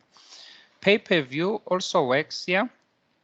For example, if Facebook, I advertise on Facebook, Facebook also has pay-per-view transaction. You don't subscribe that your advert should run for the whole year or for a whole month. It could be that I run it in this specific geographic area for 7 days and then becomes sponsored. So it's a digital session fees that we're talking about there.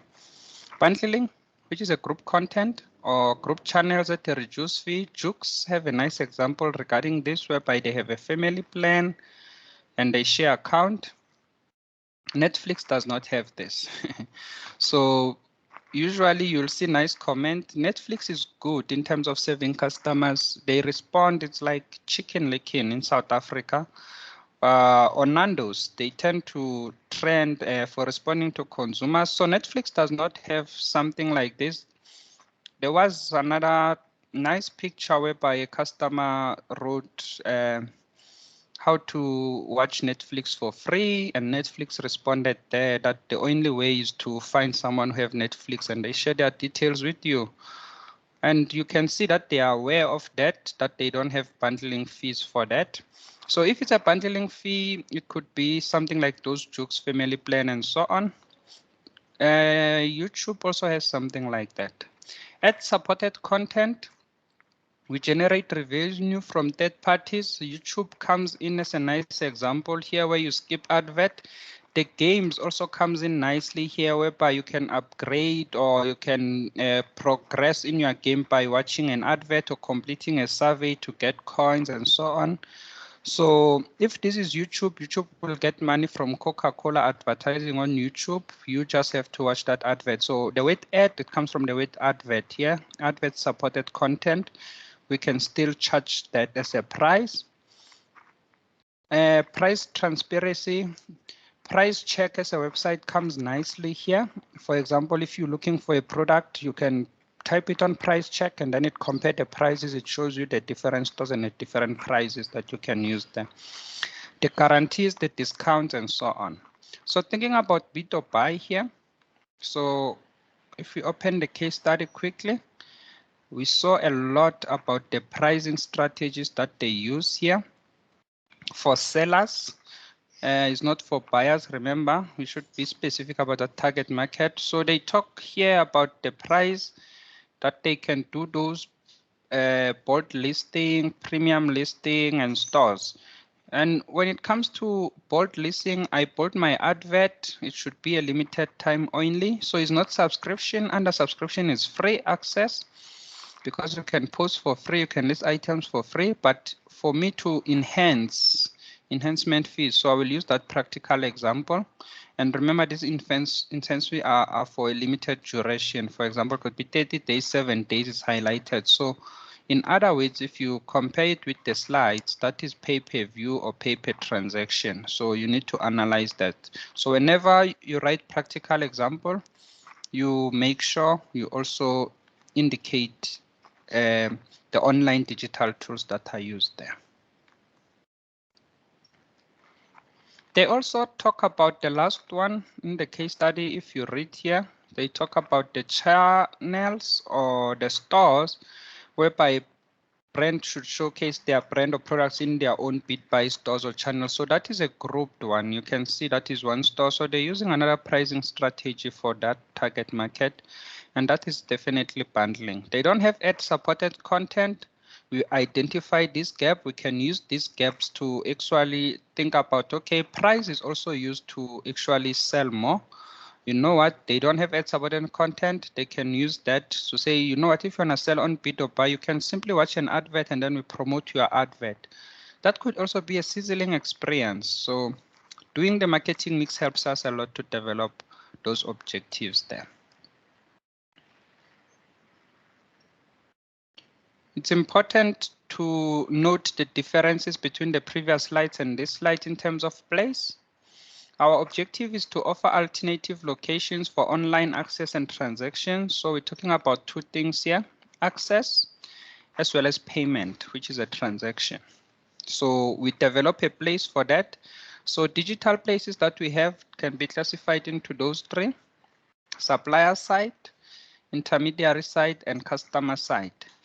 Common mistake is that students tend to think that an app is owned by a company. So it's a similar such as a website, but that the app is running on the middleman side, because for that app to run, it needs an operating system. It needs to be approved by Google Play, Apple Store, and so on. So as soon as you don't have that phone, sometimes those apps are limited to Google Play or they are limited to Apple Store, which means the middleman have a huge role here. What you also want to add, which is missing on this slide here, regarding intermediary side, for access, this could be also in a mall. Basically, we're talking about a digital signage. So the middleman side could be a digital signage. For example, what you're talking about something such as your McDonald's, those kiosks, that is a digital signage, but it won't be at the intermediary side. It will be on the company side, because that's where you'll find those screens. But let's think about something. Maybe you go to Edgar's, you find a screen there, and then that screen allows you to browse content for Verimark products and so on. You'll see it's at the middleman side because it's at main lane and so on. They can access the content as well from the customer side, which is rare, with mostly affiliation brand promoters. For example, they create their profile, social media influencers, and then they show that product there. And basically, it's under the profile name Herbalife. We see this quite a lot on Facebook. Saw a nice joke about people using Herbalife. They are saying they are pressuring other people. Now when we walk, we have to hold our breath, you know. As soon as you approach a person with Mkaba, they approach you and target you. So we're always holding our breath on the road. That's just a joke. And then in terms of payment, we also have alternative locations for payment here. For example, this could be at supplier side, your direct payments. If I buy a Netflix voucher at Pick and Pay, I will use it on the website. So I'm paying it directly at the supplier side. If I'm paying with my credit card and it takes my details and I can subscribe there, that is another supplier side. So think about separating between the two, between the supplier side as well as separating the intermediary side in terms of payment and in terms of access there. So at the intermediary side, this is where you make payment using the other channels. For example, I'm paying with my Apple ID, PayPal. If I'm going to go to Standard Bank app or FNB app to make a payment, I'm paying at an intermediary side there. So just take note of the difference between internet banking or online banking and direct credit card payment. Because direct, it means that we are still on the Netflix website or WWE website there. So thinking about bid or buy here, we spoke about those e-commerce sites there. Another thing that you should take into account regarding this module or this subject is that the answers that you use, try and use them again, those answers, because they also apply to other content. So all these answers, remember e-commerce in the definition, it says the emphasis is on place. So we just have to classify this. This is a supplier side, and these two, both of them are supplier side in terms of the place, with the mobile app being the intermediary side there. And you will see these digital marketing activities, this becomes our promotion element. So those answers that we have identified, you will see that's why I don't have an exercise or an online activity, because we've already done most of them. It's just to analyze them in terms of marketing remix. And in terms of promotion, what I need you to do here, there's a page that I need you to highlight in the textbook regarding promotion. Let's quickly see here. It says page 83. If you go in the textbook on page 83, you've got table 2.1 on page 83. Please highlight that table because that table, it talks about 10. You'll see on the slide is only 5. So sometimes you can think about more than this, but these are the main one. Basically, how we can integrate our communication tools online. Advertising, what we have here is also search marketing. A typical example of search marketing you will see here, where Google uses Google AdWords and so on. And this is whereby we advertise our products, we buy keywords, specific keywords. And this is another gap that you can identify as a student. Does bid or buy have any search marketing? On the case study, they didn't talk about that. So when you come to objectives here for bid or buy, you can start thinking about, you know what, in terms of promotion, that's where we are at in the marketing remix. we can actually target potential customers using search marketing as well. For example, you write your sentence to purchase the following keywords: auction, second-hand items, South Africa, and you show practicality once you do that. Purchase those keywords on Google so that we can reach 1 million new accounts and so on before end of when. So you can see how these objectives, they tend to be more and more easier as soon as you've done the marketing remix here. So personal selling, if you look in the textbook, you will see they don't refer to the word personal, they just wrote selling. I thought it was important for me to still use the word personal selling so that you know what we are actually remixing or what we are adapting here. The idea in the textbook is that we cannot use the word personal because there is no longer personal contact. But I disagree with what the textbook is saying there. Even if it's just selling online, they still, we did not say face to face. We said personal, so meaning that there's a person behind that online chat that you are talking to. Is not just a chatbot, is the person who's a social media influencer, what he's saying. So I will still use the word personal selling. It's more clear. I think you'll agree with that. And then sales promotion, you'll remember this is about incentives, the online rewards, and so on. So on Bid.buy, we've got affiliation, that 100 Rand for referring, which will come under selling or personal selling. So they did use that. Sales promotion, those are rewards, 20% off, and so on. They also had an advertising on Bid.buy before I lose this one, and that was banner videos on price check. So if we're analyzing Bid.buy, you will see they have the first two. They don't have the last three, which we identify the gap here, which means we can use all these three for our objectives to say, you know what, you don't have a social media account. Open an Instagram account as Bid.buy or Facebook account, have so many followers, respond to so many comments, or have a Hello Peter website, or offer customers such as Black Friday as a sales promotion, and then you mark down all the second-hand items by 50% off, and maybe you cater for those customers and so on, as well as sellers' costs that are going to be incurred there. Direct mail, what you need to take into account, this is not a mass marketing, this is a one-on-one or personal marketing that we're talking about here.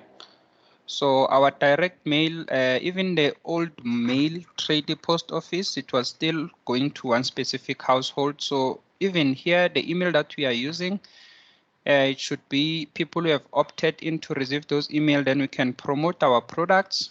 We can use this even on the objectives to say, in terms of speak objective, remember promotion is more about speak, but you're not limited to speak. You can also use it on sell to say they will actually use opt-in email to sign up. In the opt-in email, there's a sign-up option for customers.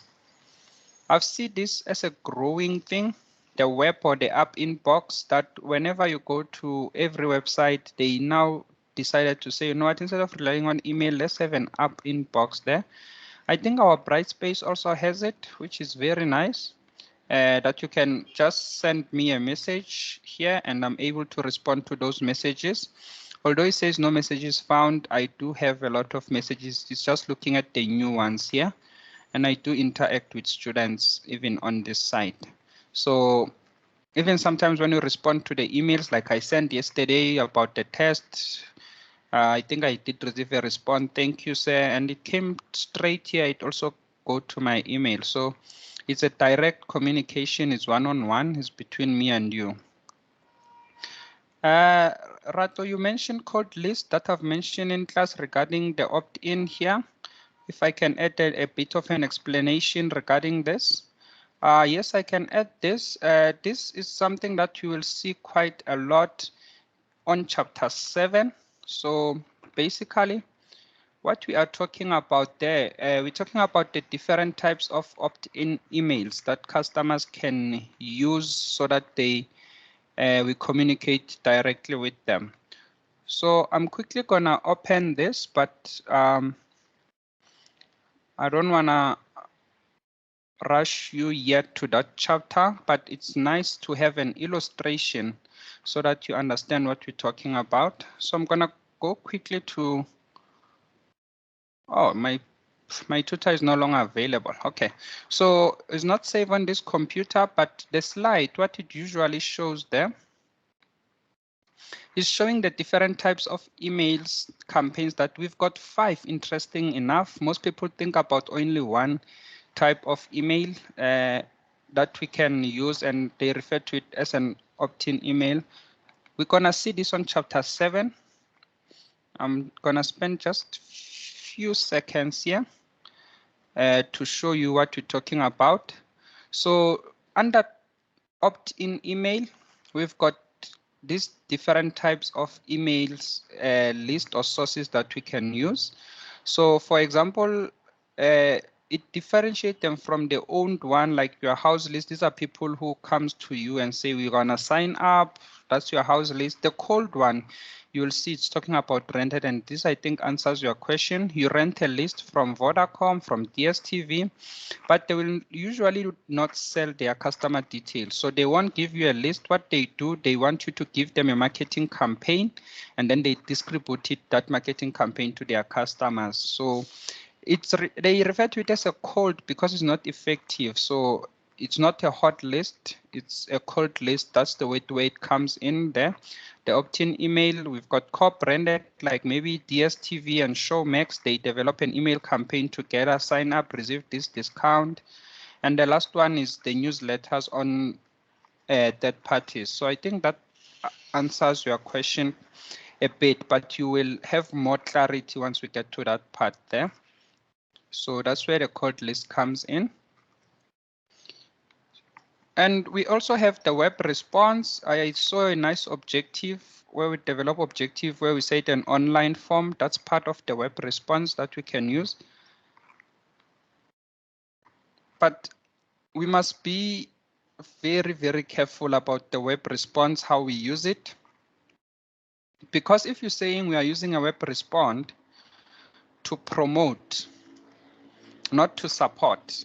So think about that, because if you are saying we're going to use a web response to respond to customer complaints or comments, inquiries, you are not doing promotion, you are simply doing people's, which is part of the service mix, you are helping them. So how do we use web response? It's when we sell here. It must be about selling. So basically we're talking about something such as a chat box. There's a nice website my colleagues are busy with. They came to me and then they said I should help them with digital marketing. So it's always nice to start on something that does not cost you. I would advise you to do the same. What you wanna do, you don't wanna spend a lot of money in terms when you start your company. So what you usually do is that you start with things such as cold list, such as free email, such as Facebook account. So I've helped them develop a nice Facebook account. And okay, since you guys are too clever, I'm quickly gonna stop sharing a screen on my Facebook account before I hear a lot of complaints on the type of content that you see there. So on the Facebook account, we talk about once you have that Facebook account, you wanna optimize it. We use the word optimize a lot. People are still having nice Facebook page for their companies, but they are not optimized enough. So what I wanna share with you here now, I can open the screen. Let's share that screen.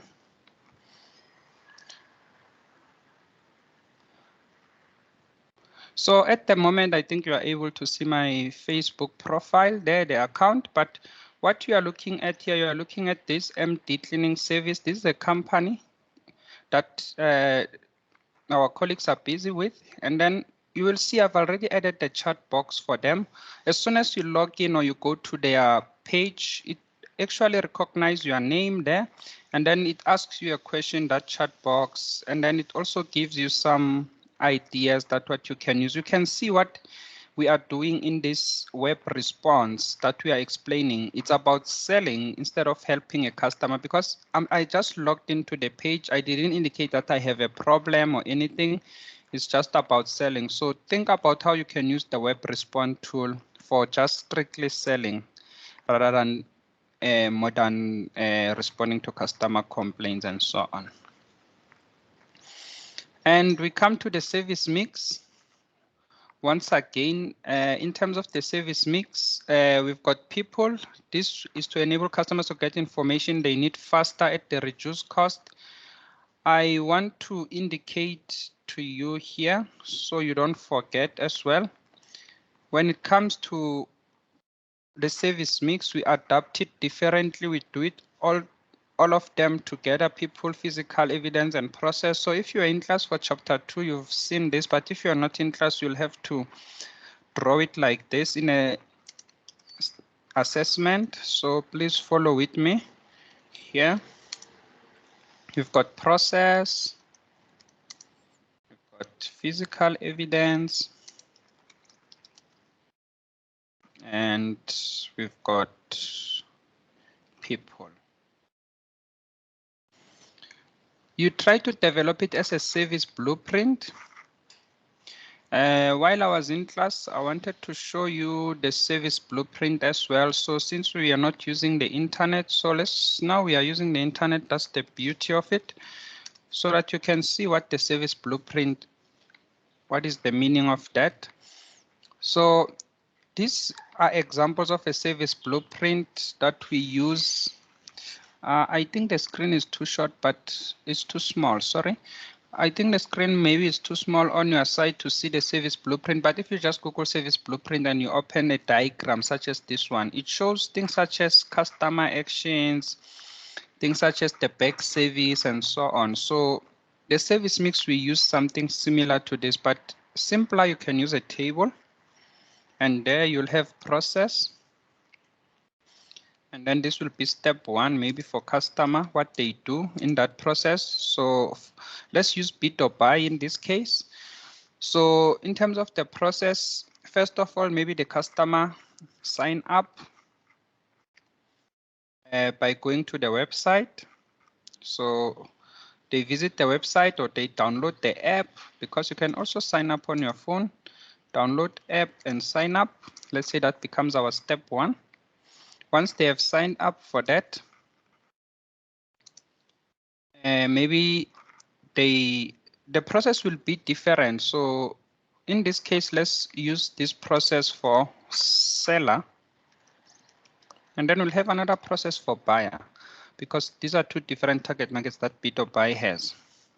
So once they've downloaded an app and sign up here, maybe the next thing is to actually post or list an item for sale, which is an advert.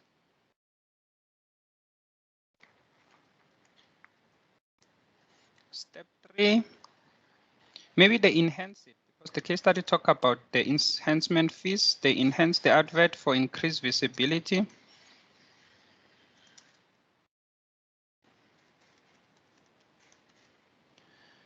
And every time you do this, try and have at least 5 steps. You'll see the service blueprint. There's a requirement that you must have 5 steps. And that's the idea, that we want to identify the customer journey map. Sometimes if you miss the steps, you're also not able to actually manipulate the customer journey map there. So in the customer journey map, after they increase the visibility, let's say they interact with consumers, interact with buyers in terms of buying, selling, and so on. And the last step, step 5, maybe they ship the product or they meet with the customer for delivery, ship or deliver product. So that will be a seller, a typical process that they will follow. What we want to do, we want to identify some physical evidence under each of these steps. So basically, what will they see when they download the app and they sign up? If they're on the App Store, they will see things such as ratings and reviews of the app. When they are signing up, maybe they will see sign up options using Facebook account, you know, options to use Gmail, Google account. And then once they've signed up with us, and then they start to post or list an advert. Usually, maybe if the system has the verification system for that, maybe we can have a verification there. That could be something such as your one-time password, but let's not add it here now. Let's rather add that part here when they enhance the visibility. So when they post an advert, maybe they will see something such as categories where they post an advert where it should be. They will see something, categories is also filters. Filters on the website there. They will see the star indicating the required star required. Hey, you see this thing? Why does it? Okay, required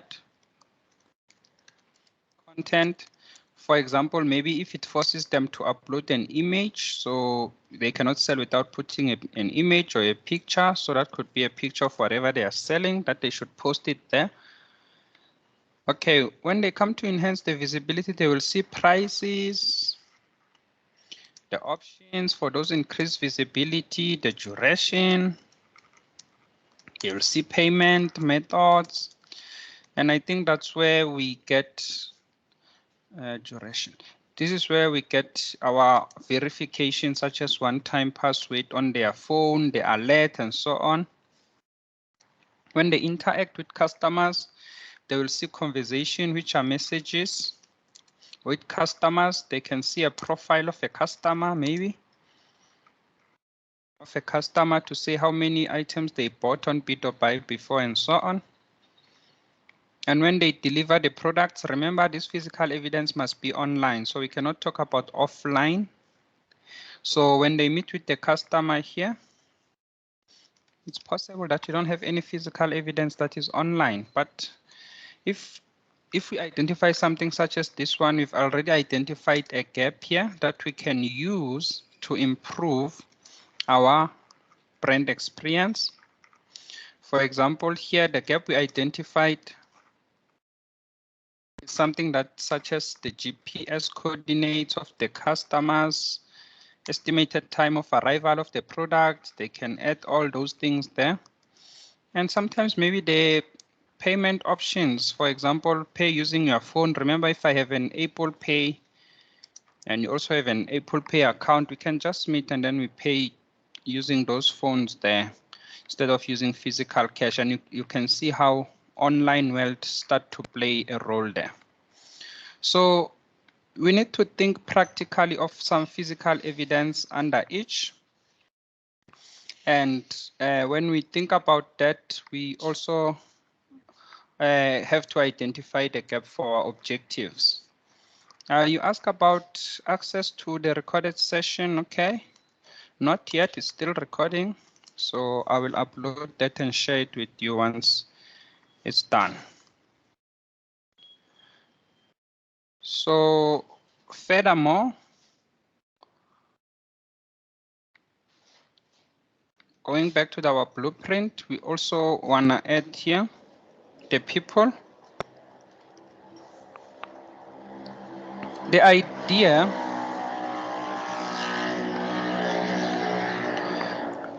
that we have here is that we look at this step individually. So if you look under step 1, step 2, what problems or inquiries that we can get from customers and how can we help them? So these people are still signing up. They are new customers. So maybe we can say frequently asked questions can help those people because they are still clueless about our service. And then as soon as they try to post an advert, those how to guide videos, maybe they come here, that they can look at the videos, and then those videos will guide them on how to place an advert. and they don't need to call us. So the idea is to actually make this service more, this process more efficient for them. And here is when they are making payment. So we want to avoid any situation where they are struggling with the payment. For example, here, maybe we can give them an online chat because this tends to be more personal with customers using their own credit cards and so on. They don't, the problem can be individual and so on. So as well as frequently asked questions can come in there. And then when they interact with other customers, if they suspect the customer is a scam and so on, maybe we can give them something such as a report button, or we give them a report scam. And then they can report adverts that they suspect, and then we evaluate it. So this will be done maybe by moderators of those adverts to check if it's a scam and not. But you can see they don't need to actually contact us and spend more time waiting to talk to us. And then in terms of delivery and shopping, what we can give customers here maybe are the safety tips, something such as that one on their website. For example, to avoid being kidnapped and so on, or this could be meet at a neutral location, they don't know your address and so on. So a service mix, we try to adopt it using this process. So try even in the assessment, when you do the digital marketing, you try and analyze this using the following method, that service process, including physical evidence and people. What you want to do, you must have it multiplied by 2. So you indicate one process. This is for buyer. This is for seller. If you've got two different target markets. If it's just one target market, for example, it's just buyers. Let's say it's Netflix. And then there you can have a process for someone who wants to sign up, someone who wants a refund, a process for someone who is an existing customer. So remember on chapter 4, we spoke about scenario-based design. Those scenario-based design, you can use them here as well. So talking a bit fast, I might lose you, and that's one thing I don't want to do here. So if we quickly open chapter 4, which we've done last week, you'll remember that we spoke about personas and scenario-based design. You can see here, these are the scenarios. This is a potential customer, new customer. All these people can follow different processes and will have different physical evidence and people to assist those consumers. So you can use that as well as different scenarios when it comes to our service. But you must at least have 2 of these processes, because what it means is that when you do situation analysis, you want to get a mark for people part for one process and another mark for people part for another process. Because if you only have one process, you're starting to lose marks because you are using that method that we just illustrated here. So make sure you have 2 processes. So you'll just repeat this process for a different target market and have different ideas there. What we need here, you are still doing an analysis, which means you take things that are in the case study. For example, if the case study did not talk about frequently asked questions there, or it did not talk about, okay, it talked about the guide videos, but did not talk about frequently asked questions. So you have nothing here. You indicate something such as you have a gap here or none in the case study. You must indicate to show that you analyzed. And then you find a gap, you suggest that they can use frequently asked questions. It's just to illustrate that this is not in the case study. And it also helps you when you come to developing the strategy objectives or digital marketing objectives to say, I've already identified they don't have this, so I can develop an objective to develop a frequently asked question page there. Here we're using a generic example. The slide, I decided to keep them the same for one specific reason. Because if I showed you that process in the slide here, the service blueprint, we will lack an understanding of an online digital tool. So you still need to go to the slide and find out what did they have and what they don't have. For example, the slide it talks about we are not replacing people. I have to emphasize that we are just giving some sort of a platform that they communicate with customers. The autoresponders, like the one that I showed you there on Facebook, the email text alert, usually they will send you an invoice, tell you when you can receive your products and so on. All this replaces people. Frequently asked questions, we've covered that one. In under physical evidence, this is a gaining momentum thing. Research, very large stream of research, it's around physical evidence in terms of rating and reviews. How does this influence customer decision in an online world? If I see a product rated 1 star, do I still purchase that product or I ignore this, or they change my online decision making? So rating and reviews still play a huge role under physical evidence. I also love what Google have regarding the to try and show the online presence of a company. It works a lot with the interactive map and the contact details in terms of Google.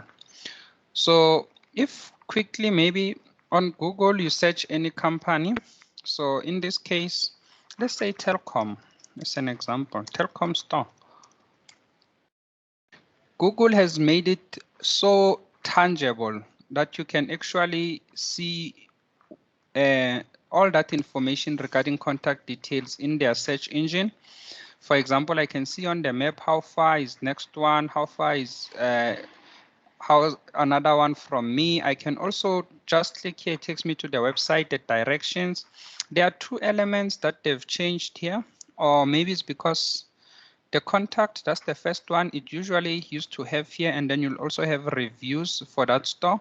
But because it's different stores, maybe they will include it on a separate page. So if you click there, you can see how visible the product is. And this is something that I suggest a lot to companies, even a small company. Please suggest it to them that, you know what, if you're running a company, optimize your company or your brand on Google. Optimization talking about adding all this information and things such as ratings, they will come here. You can see here they didn't optimize their working hours or the business hours. And if those were optimized for customers, the customer will see nicely here how long does it open. So another example that I can use, let's say Avis Garage. Let's see if it optimized that. You can see it's having those hours there. What time does it close? What time does it close? So this is a nice example that I can talk about in terms of physical evidence of an online world. Your refund policies, your security icons that you see, especially for payment, they also play a huge role there. And then the process itself, this one you should think about it as step-by-step process that the customer follows instead of following this one in the textbook. So I'm happy about you thinking about it in a practical world, what the customer process will follow, rather than using what the slide tells you. I will tell you for 2 reasons. If you talk about online stock availability checking, we don't know what that customer, who is it, the scenario that you are following. So you cannot use examples that you see here. Rather think about it, where is it in the process? For example, this could be step number 4 when they purchase online and then they check for stock if it's available. So that's why I'm trying to emphasize that you use this process rather. And last one, the remix process, we've got partnership, which is a new P. And then in terms of partnership here, we want to collaborate with other digital to access big data. The idea is around this, accessing big data. So in other words, when we collaborate, it must be only digital organization. So even if we've collaborated with an advertising company, but that advertising company is doing billboards, we cannot include it in our digital marketing mix. We're only going to include the ones that are digital. You will see practical examples here. The first one is the big data alliances. This is about signing up for customers. TikTok is the nice one. If you look under TikTok, they have a lot of sign-in options that the customer can use. They can sign up with their Instagram using a QR code and so on. And this saves customers a lot of time. It's more convenient for them rather than putting the information. Remember in chapter 4, we talk about customers. They have expectations that they, as well as that they don't want to, they want to trust. They expect their website to trust with their personal, so they want limited questions. So they don't want to put that information already. Although they already provided that information somewhere. We've got financial service providers as well. So if you relate this to B2B, we see we've identified a gap. They don't have something such as they talk about how to sign in. So we can talk about this in terms of sizzling the brand. Once again, think about where does partnership is at. So this is about sizzling the brand to access big data. So as soon as it allows me to sign in with another account, there's a new brand experience that I have with TikTok to say, you know what, it's easier to sign in there. It changes my attitude and so on. I get a new experience there. Financial service providers with B2B, we had a lot of them. That will be the authorization, those Snapcan and so on. They also did some, they have an app. That's what they just indicated. So we assume they collaborated with Google Play or iTunes or Apple Store for them to have that app there. And lastly, ad-supported content. These are your surveys that are running there, or if a customer wants to also purchase online using coins, watching an advert like your YouTube, and then there's a collaboration for that adverts to run on that specific media there. So it's not limited to this four. I must indicate that there is more than other digital alliances or digital partners that we can talk about. And that basically brings me to an end of our online class session. So before I conclude the class, I just want to indicate that your semester or your test one. So I've posted an announcement. So it's going to be a multiple choice. It's just multiple choice, that test, which is on Monday, that you need to take. So you're going to take it under quizzes. When you click here, at the moment nothing shows, but from Monday, when you click here, you're going to have a case study. Download the case study and try and be clever. After downloading the case study, don't click start the test. Read the case study.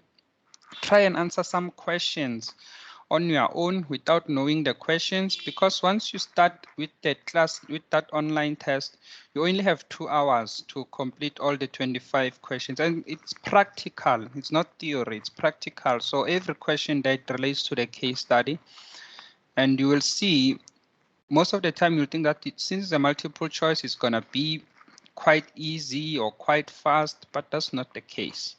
With practicality, you have to read 4 practical examples and try and understand those practical examples before you indicate where does it relate to. Is it a product? Is it a price? And so on.